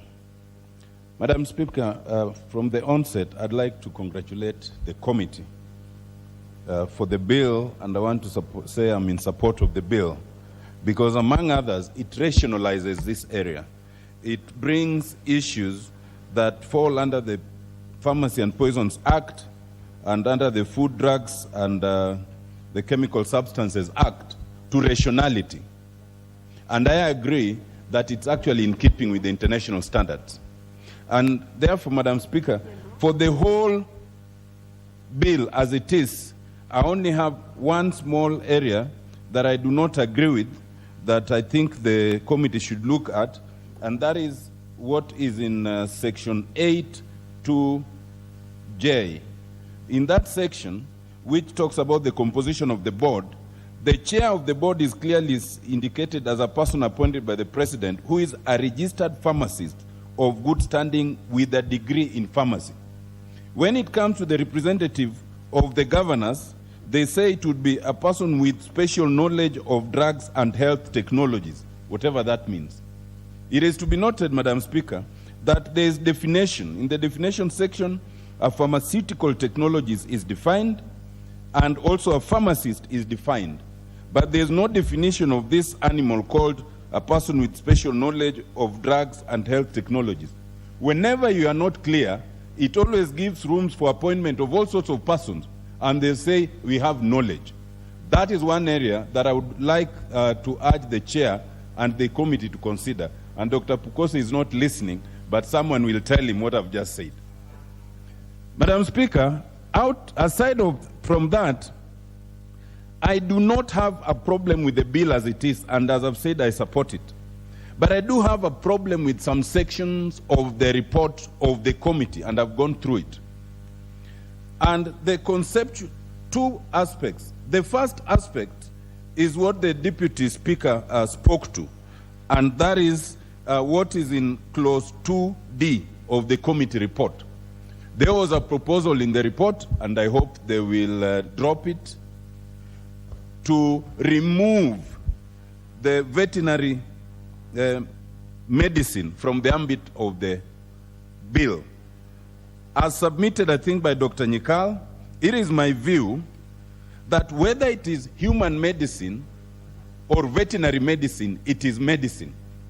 And the molecular composition may vary, but not substantially.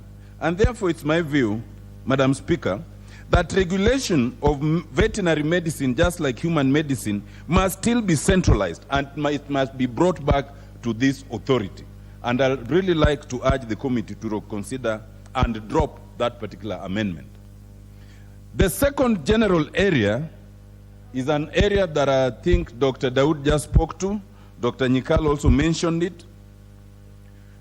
There are very many areas in which the committee is suggesting adding the word pharmaceutical technologist, where the word pharmacist appears.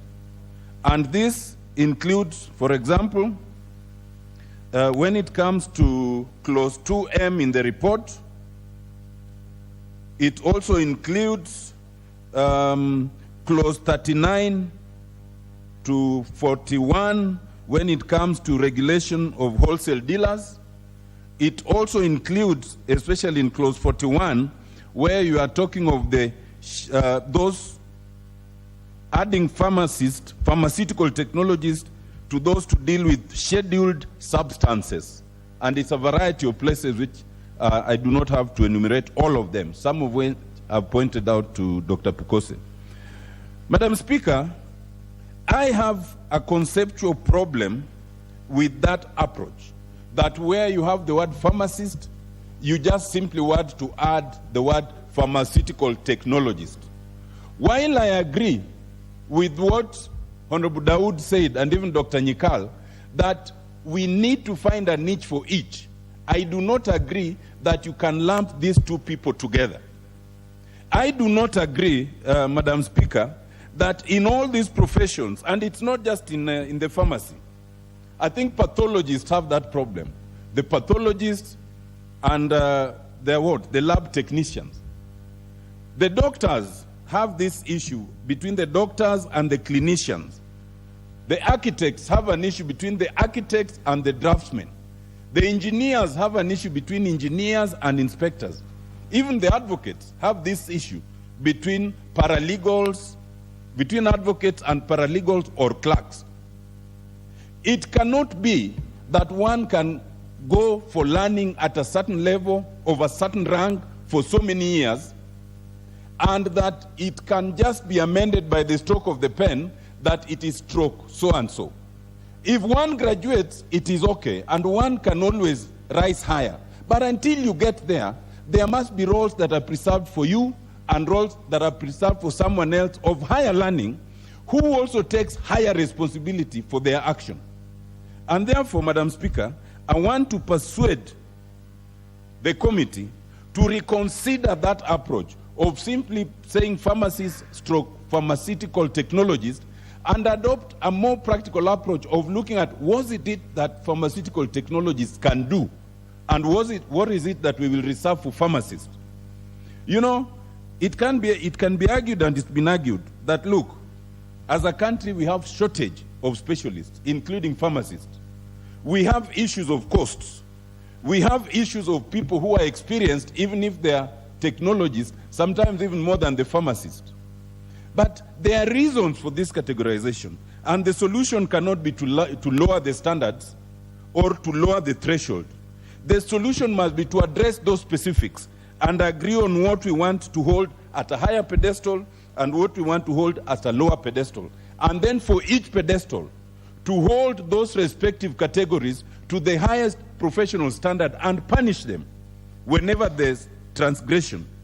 I do not agree, therefore, Madam Speaker, that we can simply say that anything that a pharmacist can do, a pharmaceutical technologist can do. And there are many in this bill. Lastly, Madam Speaker, there is actually a technical point that the committee should actually consider.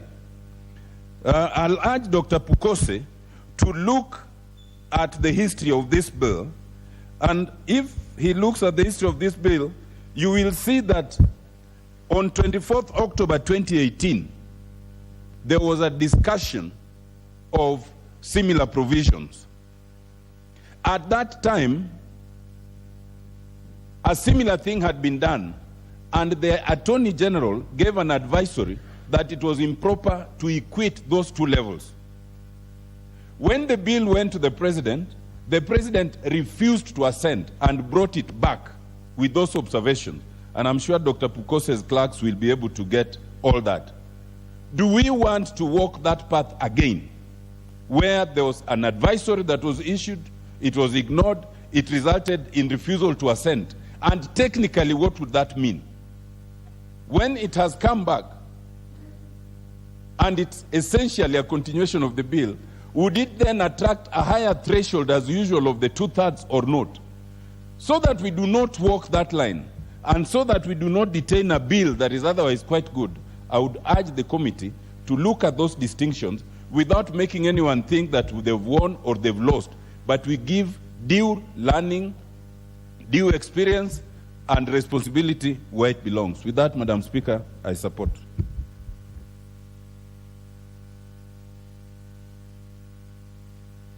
Thank you. The Honorable Silvanus Osoro, member for South Mugirango and Whip, Majority Whip. Thank you very much, Honorable Speaker. Honorable Speaker, I also want to echo the words of those who've spoken ahead of me and support this particular bill from the onset. And just like my colleague and learned senior Honorable Tienda has spoken, I agree entirely with everything that is here, except for a few. Number one, Honorable Speaker, it's important for us to start defining our bills differently, or the bodies that we choose to manage particular sections of, or to manage issues of our country differently. This bill is the Kenya Drugs Authority bill. If there is a way, sometimes we need to think through beyond appearing like we want to authoritize everything. That if it can be a service, you know, like the Kenya Drugs Service, something, so that it appears like it's not just an authority, but it's a service that also offers other things, not just regulations that, you know, that be. But be that as it may, Honorable Speaker, drugs is a general term. Human beings use drugs, but also animals use drugs. You know, we've got animals, and the science is the same. The scientists go through the same training. It's only that one is meant for a human being, and another one is meant for an animal. So the separation or the exclusion of the veterinary drugs from this particular bill is not right. My view, even as we go to the next step, that the committee should consider, just like Honorable Tienda said, including the veterinary drugs. These things of and saying that, you know, it's regulated differently. As the bill is currently, I hear Honorable Millie say that it's there. It's not there in this particular bill, that it's regulated differently. It should be included when you go to the next reading. Honorable Speaker, you see, there is a tendency of the wannabes in a particular career, and I say this with tremendous respect. The wannabe in a career pushing to be placed at par with the people, with the people that they are ambitiously focusing to achieve, you know, their goal. Like, You get a clerk in my law firm wants to be called wakili or an advocate, and he's a clerk. And that is the justification this bill is also providing. That a pharmaceutical technologist wants to be at par with a pharmacist.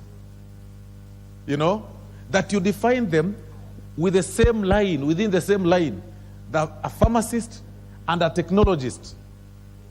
I mean, they are also distinct. Even their mode of training is different. One is just basic, and the other one goes extreme in the training. So this justification of trying to put the people, you know, the wannabes of a particular career at par with the people who've gone steps higher in terms of training should be reviewed. And I think even as the committee looks at that, they should focus. They should find a way to push and make sure that such roles are distinct, clearly distinct. But even as we look at this, Honorable Speaker, it's important for this particular bill also, and even the people who manage these matters drugs, to be keen on also what is happening. We nowadays, or we currently have so many quacks in different professionals. So many quacks.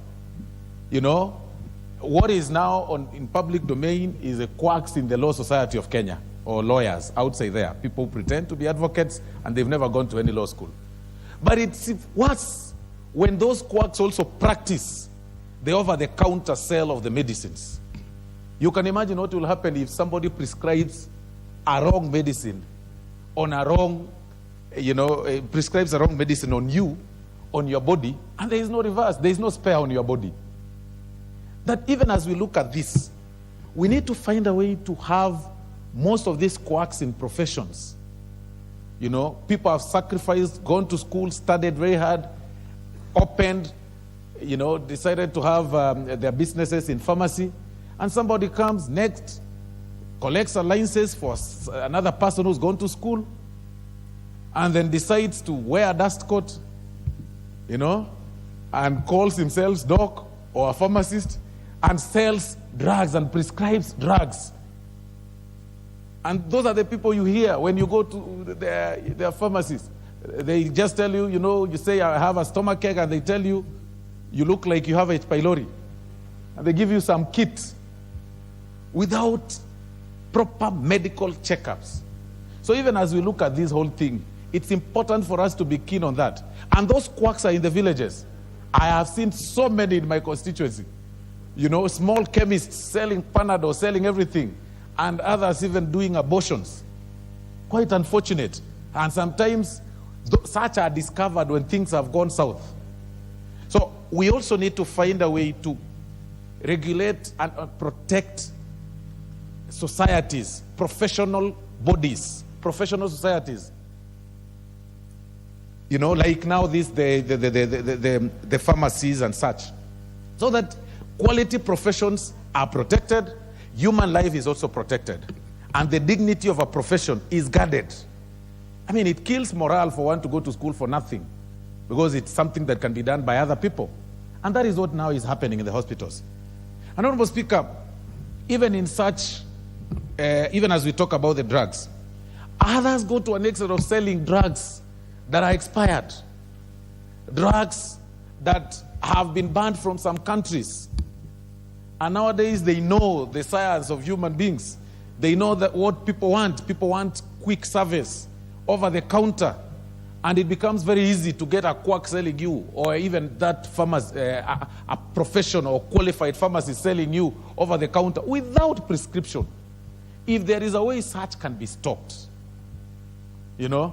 generic medicines, they tell you, you've come for Panadol, this one is original, and that's how they say, this is generic. So why are you selling generic? Why can't you sell me original? How do we relate? If it does the same job, then why can't we have the original, even if the pricing is different? What is this? Is it business? Trading business for human body? Those are the things that we also need to discuss, even as we go through this whole process. But generally, Honorable Speaker, the bill is good only for such reviews that we meet the WHO standards. We include, the veterinary medicine to be part of this whole thing. We separate the pharmacists, the real pharmacists, from the technicians, because I believe, they say when I was growing up, I used to see people in Dascot and I thought all of them were doctors. I didn't know that some of them were butchery attendants and others were selling sausages and others were true doctors and pharmacists. So once we are able to do that, the technologists aside, the pharmacists aside, then the bill as it is right. And that is why I want to congratulate Honorable Chair and your committee. This is a good job. Thank you very much, Honorable Speaker. Honorable Donya Doris, member for Kisii County. Thank you, Madam Speaker. I would love to support this because life, we must not at any time think of joking with our lives. Medicine is very key. As my member of parliament was speaking, Honorable Soro, because I'm the woman rep for Kisii, so he's my MP from South Mugirango. I just remembered while you walk along Kisii Teaching and Referral Hospital in Kisii County, several chemists and patients will tell you that we have many chemists which offer all the medicines that you cannot find in our facility. Then you keep on wondering, Madam Speaker, we have the best doctors in hospitals, they treat, but they don't have the best medicine. That is just a fallacy. It does not add up. It's like you go to class, you find that the teacher is teaching without the books. This bill will help doctors, and if they are told you are treating a patient, yes, you are telling this patient, oh, sorry, we don't have this medicine in this facility, but you can find it as you walk out. And when you are walking, Madam Speaker, those are the facilities which offer that medicine. I ask myself each day, how come you only find the paracetamol? That is very cheap. It is available. But these are the medicines which give you the cure now. You are told that you cannot find them here. And the normal percentage of high number of quacks operating these kind of businesses, sometimes we have people, they lose their lives. And others will tell you, if you want good treatment, you go to India. Why should we leave our dear country, Madam Speaker, if the regulations have not been made right, that we only have to get better treatment in other countries? I support this, Madam Speaker. My brother Kibagendi is really complaining. I don't know, Madam, if we can give her the 2 minutes. Thank you, Madam Speaker. Honorable member for Kisii, you are out of order.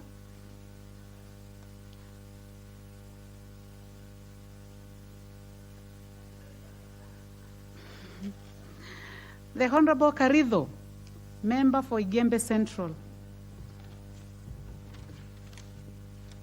Thank you, Madam Speaker. May I also take this opportunity to congratulate Dr. Pokose and his committee for coming up with this bill, the Kenyan Drug Authority Bill. Madam Speaker, we are in this era whereby almost everybody is suffering from this illness and the other. In most of the families, you find that at least almost 80% of the families in Kenya, somebody is taking this drug, maybe joint pain, here and there. Madam Speaker, we need to have standards for our products.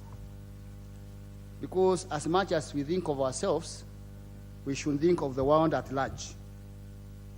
And we are not in a world of our own. Madam Speaker, we need to have pharmaceutical companies, especially those who are in production, considering the standards of the products that they make. And I have seen the bill, I have read it, and it's really covering large areas to make sure that all the products that are made by our pharmacists are the right products and the best ones.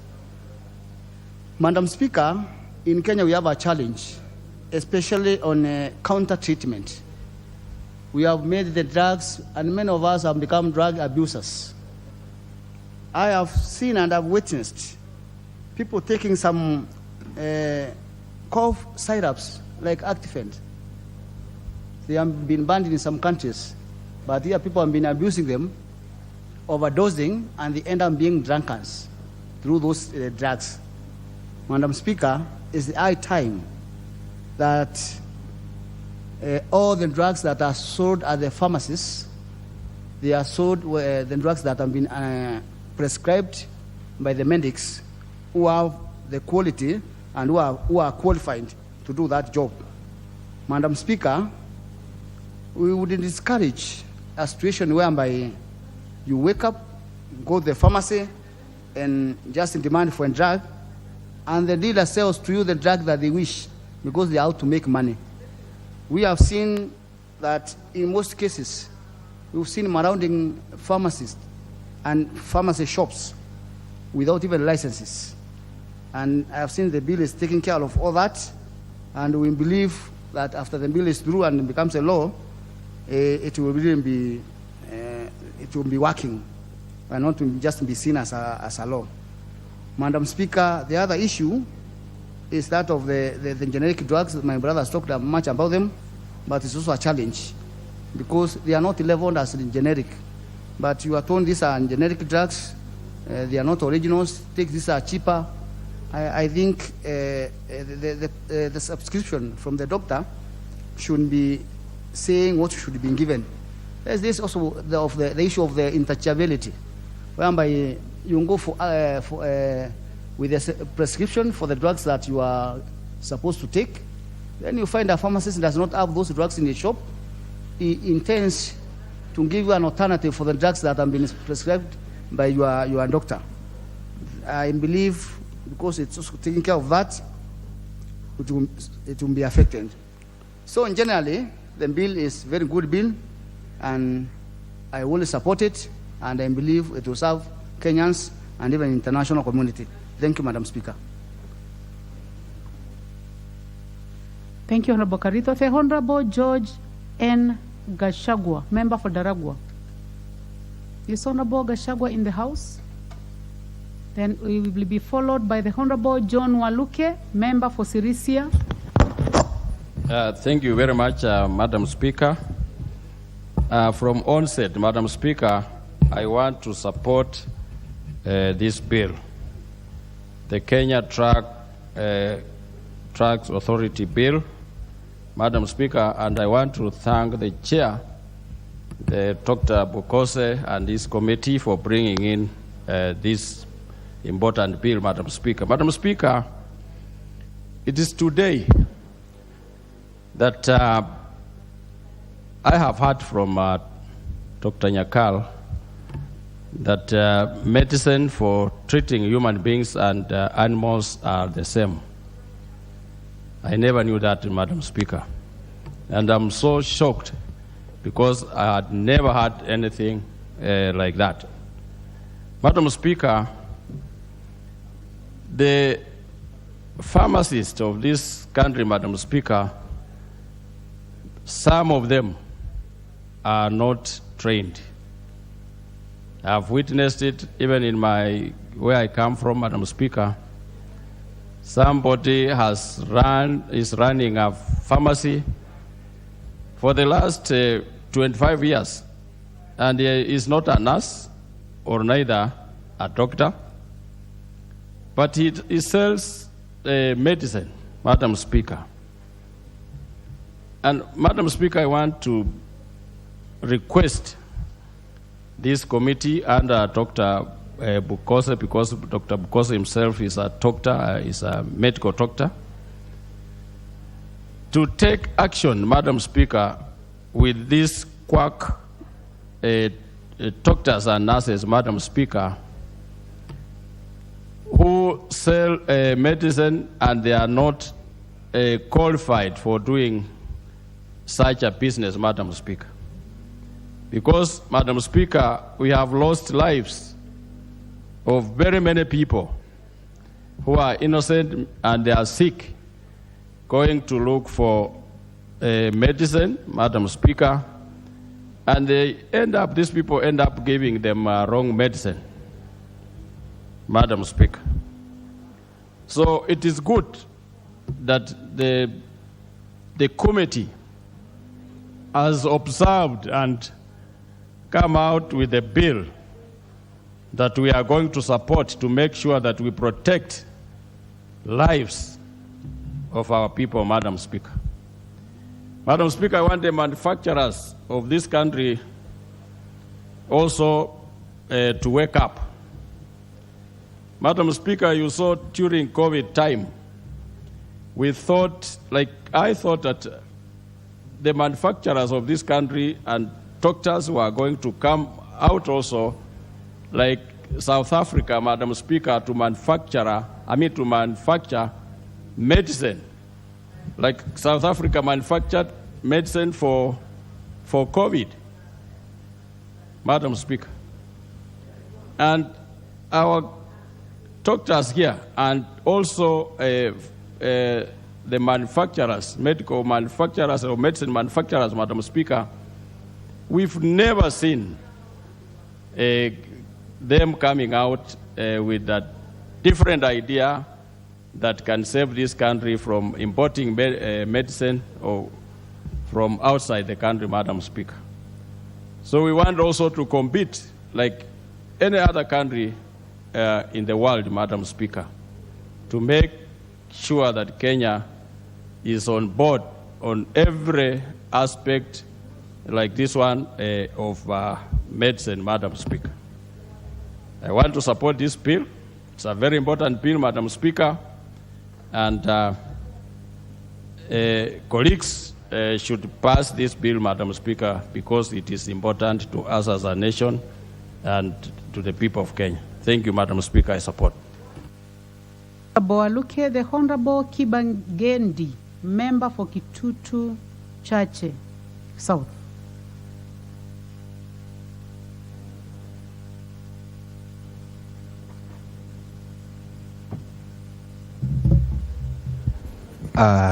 Thank you, Madam Speaker. I rise to support the member of this committee. Indeed, a regularized industry will guard especially the masses from being exploited by unscrupulous dealers. We have realized in the past that we have had every holoi polloi has been involved in the sale, manufacture, and distribution of drugs, both for humans and even for veterinary purposes. And if we pass this particular bill, we'll have a properly regularized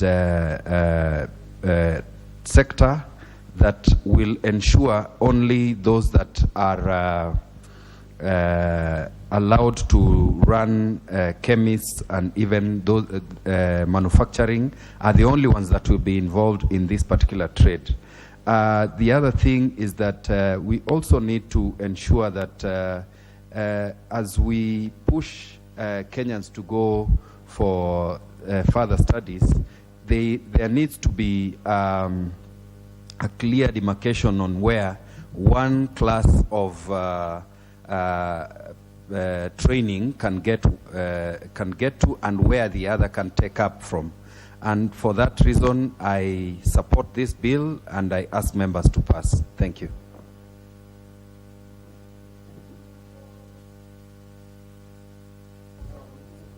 The Honorable Ruku, member for Mbere North. Thank you, Madam Speaker. From onset, I want to support this bill, and I want to congratulate Dr. Pokose and his committee in a special way. Madam Speaker, I was in a process of doing a number of RAP tests on the drugs within our market.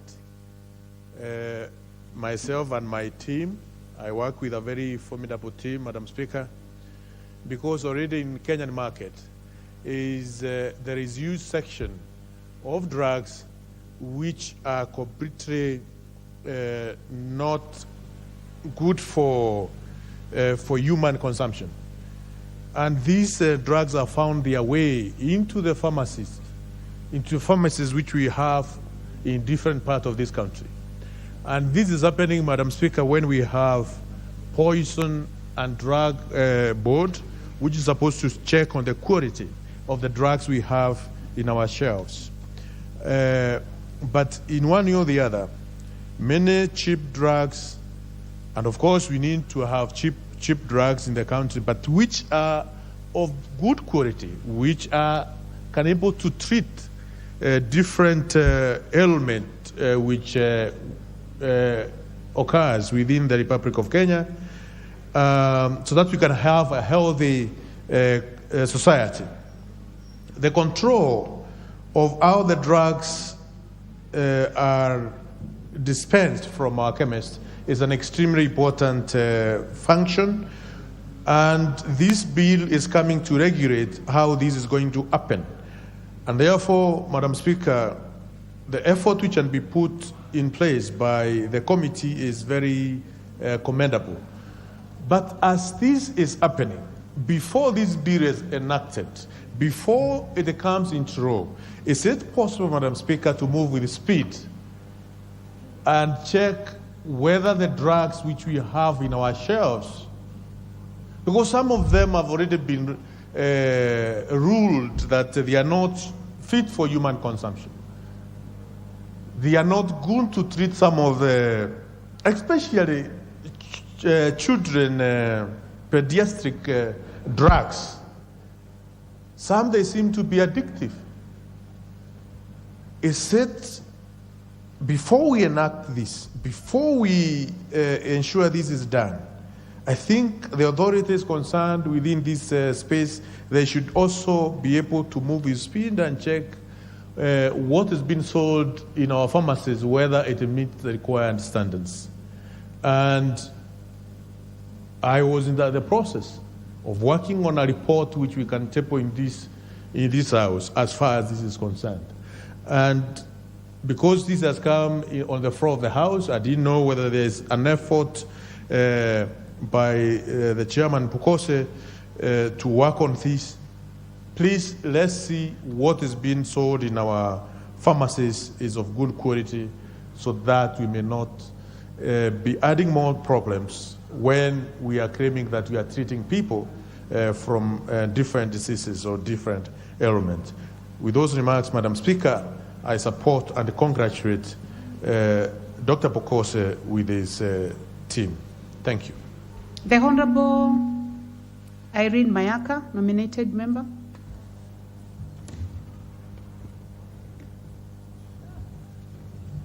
Thank you, Honorable Speaker. And Honorable Speaker, I also stand to support this bill, but with possible amendments. And Honorable Speaker, the areas that I actually want to focus on, and it's been mentioned here before, is that as a country, we have our own aim, and we strive to achieve the WHO maturity level 3 in terms of health. And when we allow clause 39 of this particular bill, subsection 4, to proceed, then in intent, we are trying to say that we don't really take into account what we are striving to achieve. Honorable Speaker, allowing the wholesale and distribution of drugs to anyone, especially the technical people who do not have the required qualification, is not only going to harm our pharmaceutical environment, but it's also going to affect the safety of the public. Honorable Speaker, for example, you can imagine if we have a drug like the morphine being easily accessible to people who do not really know how to prescribe it, how this is going to affect the overall population of our country. Honorable Speaker, we've had so many outcries from the pharmaceutical professionals, from doctors, in terms of how this is ideally going to affect us. And I think it's upon us as a House of Legislation to also take into consideration how this is going to affect the people out there. Honorable Speaker, it has come to our attention also that we've become a society where there's a lot of allowances to shortcomings and shortcuts. Honorable Marianne, do you have an intervention? Because you've been lifting your hand.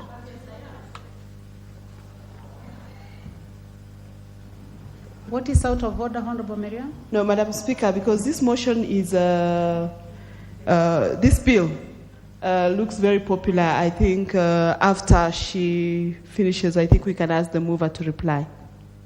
Under Standing Order number 95. Is it the mood of the House that I call upon the mover to reply? Okay, I'll then put that to test. Honorable members, I would like to ask whether it is the mood of the House that I call upon the mover to reply.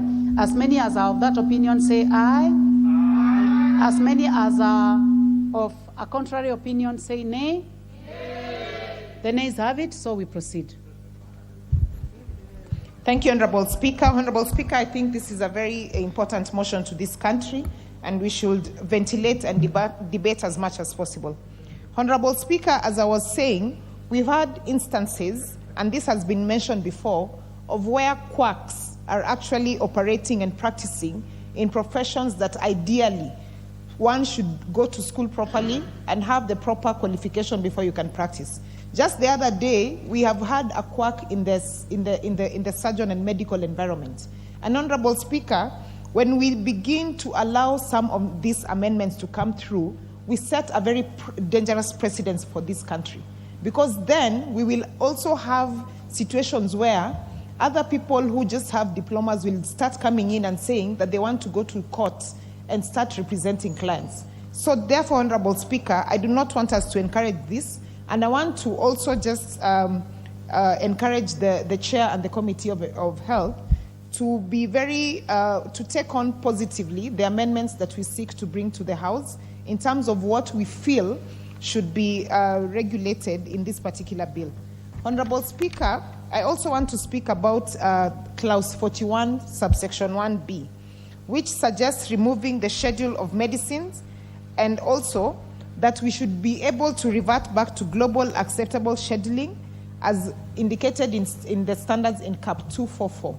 And the reason why I say this, Honorable Speaker, again, is because if you go to some of these countries out there like South Africa, Dubai, the UK, and you go to over the counter to request for medication, you will actually not be given medication, and they're very strict about that unless you have proper prescription.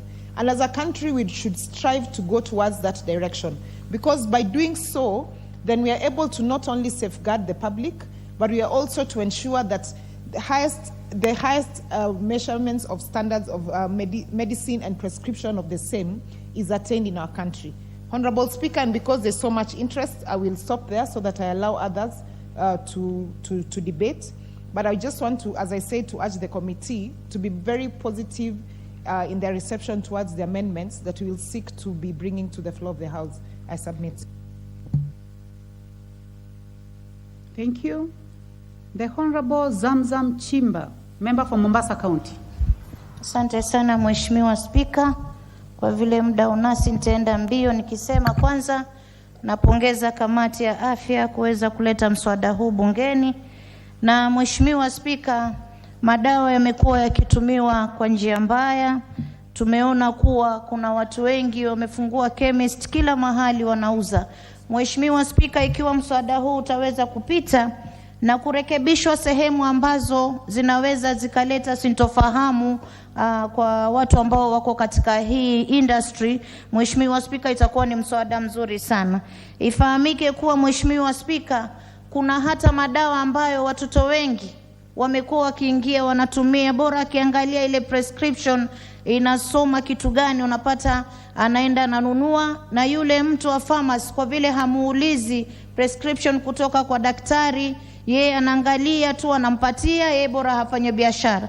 Kwa hiyo Mheshimiwa Spika, ikiwa kutakuwa na sheria kama hii inayoletwa ya kuzingatia kuwa lazima hii industry iangaliwe vizuri, lazima wale wanaouza wao ni watu ambao wamebobea katika sekta hii, ili tusiweze kuleta madhara kwa wananchi. Mheshimiwa Spika, Mheshimiwa Spika, watoto hata wa skuli wameweza kutumia madawa haya wakiyapata kiolela, kuavya mimba. Wengine wametumia ikiwa mtu pengine ana stress, anajua dawa fulani nikienda tu katika chemist fulani nitapata, nitakunywa, nitalala, lakini haisaidii. Mheshimiwa Spika, imekuwa ikiharibia maisha yao.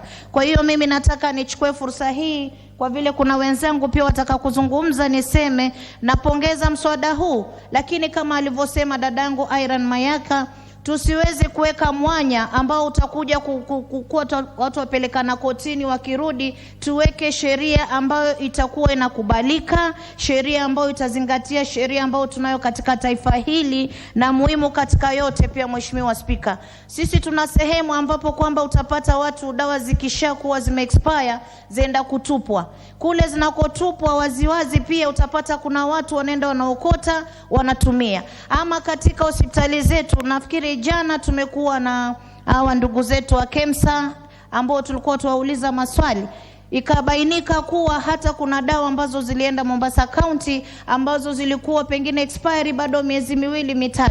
Mheshimiwa Spika, hii weza kuona yule mtu wa pharmacy ndani ya hospitali aweza akatoa, kumbe muda ambao wa kutumika umeisha, akaweza kupatia mgonjwa, ikaleta madhara. Mheshimiwa Spika, kwa hiyo tuangalie sheria ambayo itathibiti kuwa madawa yoyote yasiingie Kenya kama muda wao wa kuisha uko karibu, yasiweze kupitishwa katika mipaka yetu. Mheshimiwa Spika, tumekuwa kina mama wa kuenda tunabisha chemist, mtoto anakohoa, unachukua dawa yoyote.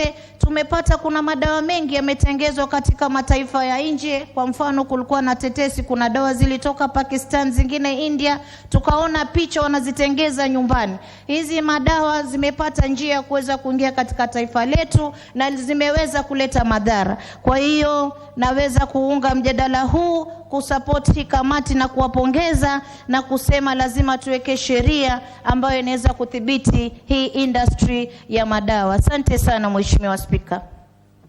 The Honorable Jane Kagiri, member for Laikipia County. Thank you, Honorable Speaker, for giving me an opportunity to contribute to this very important bill. First is to thank the Committee of Health for coming up with this bill, Honorable Speaker. Honorable Speaker, I first thank the committee for protecting the people we represent, people who cannot differentiate who is a doctor and who is not a doctor. For that purpose, Honorable Speaker, I appreciate that this bill is going to allow us to differentiate between a pharmacist, a pharmaceutical technologist, or even somebody who is not actually a doctor. Because in this country, Madam Speaker, health is a very expensive venture. And many a times we find our people going for treatment and maybe getting the wrong treatment for that matter. So in this case, this bill will be helping our people enjoy quality, safe, and efficient treatment. And again, Honorable Speaker, on the creation of the Kenya Drugs Authority, I appreciate that now we'll have an organization that will be investigating and monitoring the drugs that are used in this country. Madam Speaker, many a times we've heard of banned drugs which are still in our country being used. We will now have an authority that we can report to and actually raise issues if a situation like that happens. Madam Speaker, I also support the high fines and very prohibitive or punitive for anybody who will be going against the laws that will be in this bill. Because, Honorable Speaker, many a times we've had our people treated for the wrong treatments or given the wrong medicine. And sadly enough, the families are left to take care of these people. Honorable Speaker, the culprits walk away unpunished and leave families suffering. Honorable Speaker, I support this bill because it's a bill that is going to improve our healthcare and the safety of our people and the security of our people. Thank you so much, Honorable Speaker. I support the bill. Thank you. The Honorable Millie Odhiambo, member for Suba North. Thank you, Madam Speaker. Madam Speaker, I wish to support this bill and thank the chairman of the Committee of Health for this well thought out bill. Madam Speaker, I just want to say that this bill provides for regulation so that we do not have drug abuse and also exploitation of the poverty of others, because there are people who may be addicted to drugs, and when we leave a framework where they can easily access drugs, then it means we'll be exploiting their poverty and their situations. Madam Speaker, I just want to also say that I also support this bill because it recognizes alternative medicine, though it needs to define what alternative medicine is. Actually, when I was looking at this bill, I went and tried and to make a definition or to define alternative medicine, only to discover that it's already defined under the Health Act. So there may be some cleaning up that this may need to be done. A few other things that we need to make reference to the relevant acts. Another issue is I'm happy that it recognizes herbal medicine. However, from the approach that this bill is giving herbal medicine, it is very scared. It's like we want to recognize it, but we still seem to think that herbal medicine is witchcraft from the way we are dealing with this. Herbal medicine is not witchcraft. In fact, 25% of all world medicines are derived from herbs. And now that we can actually recognize that there is the importance of herbal medicine, especially here in Kenya, then what we need to do is then to make sure that we give it the proper place.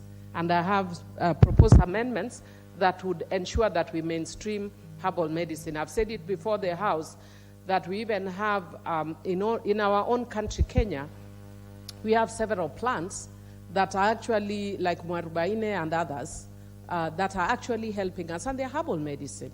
And for women, gynecological issues, most of our gynecological issues are actually dealt with by herbal medicine, much less by the modern medicine, or what we perceive as modern medicine. Madam Speaker, it also recognizes generic drugs, though I'm still trying to figure out how we deal with it in relation to intellectual property rights.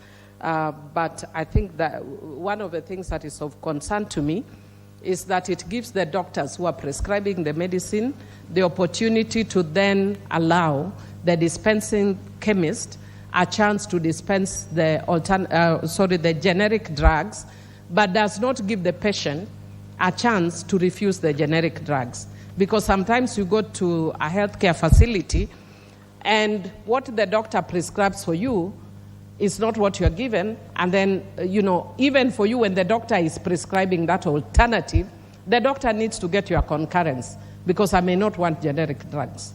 So those are things that are not there. Madam Speaker, I have several proposed amendments, and I will be bringing them at the right time. And Madam Speaker, I've actually talked to Honorable Osoro off the cuff, and I would want to bring it here. And I want to encourage the leadership of the majority that do not be worried or scared about amendments. We are all Kenyans, and if I propose an amendment, I'm only doing it to further the good or the benefits for Kenyans. So do not be scared. Like yesterday, I actually had some proposed amendments to the primary health care bill, but we are moving at such supersonic speed that we cannot bring proposed amendments, even though it was such a good bill in itself. But we wanted to look at adherence for people with HIV and AIDS. We wanted to look at ensuring that the issue of sexual and gender-based violence is treated as a health issue, because it provides a framework that reaches the household. And those are issues that are very significant. But the way we are moving, and it's unfortunate that we want to try and even shorten debate on this important bill, which is of significance to other members. And I'd want to encourage the leadership of this House that if you are not careful, very soon we'll be having what we call legislative dictatorship. We are used to executive dictatorship, but we are increasingly seeing what is appearing as legislative dictatorship. We know that you have the numbers, but have your way as we have our say. But where you use standing orders to keep stifling our voices, it's not a good thing, especially when you have a very good bill. Let members speak to it. The world is not ending tomorrow or the day after. Let us talk to them. Let us add value. I don't see why we are rushing like we are worried. Chair, there's also the issue of the quacks. And I want to thank Honorable Mayaka for raising that issue. That through this bill, we will bring an amendment to ensure that we don't have everybody dispensing drugs aimlessly. Madam Speaker, we know that there are many, many young girls who are dying because of abortions, especially unsafe abortions, and girls who are given drugs by people who are not qualified. And when we actually make it so easy for people to dispense who are not qualified, then we are actually creating a problem. Even, Chair, another thing that I saw that was of concern to me is the issue of giving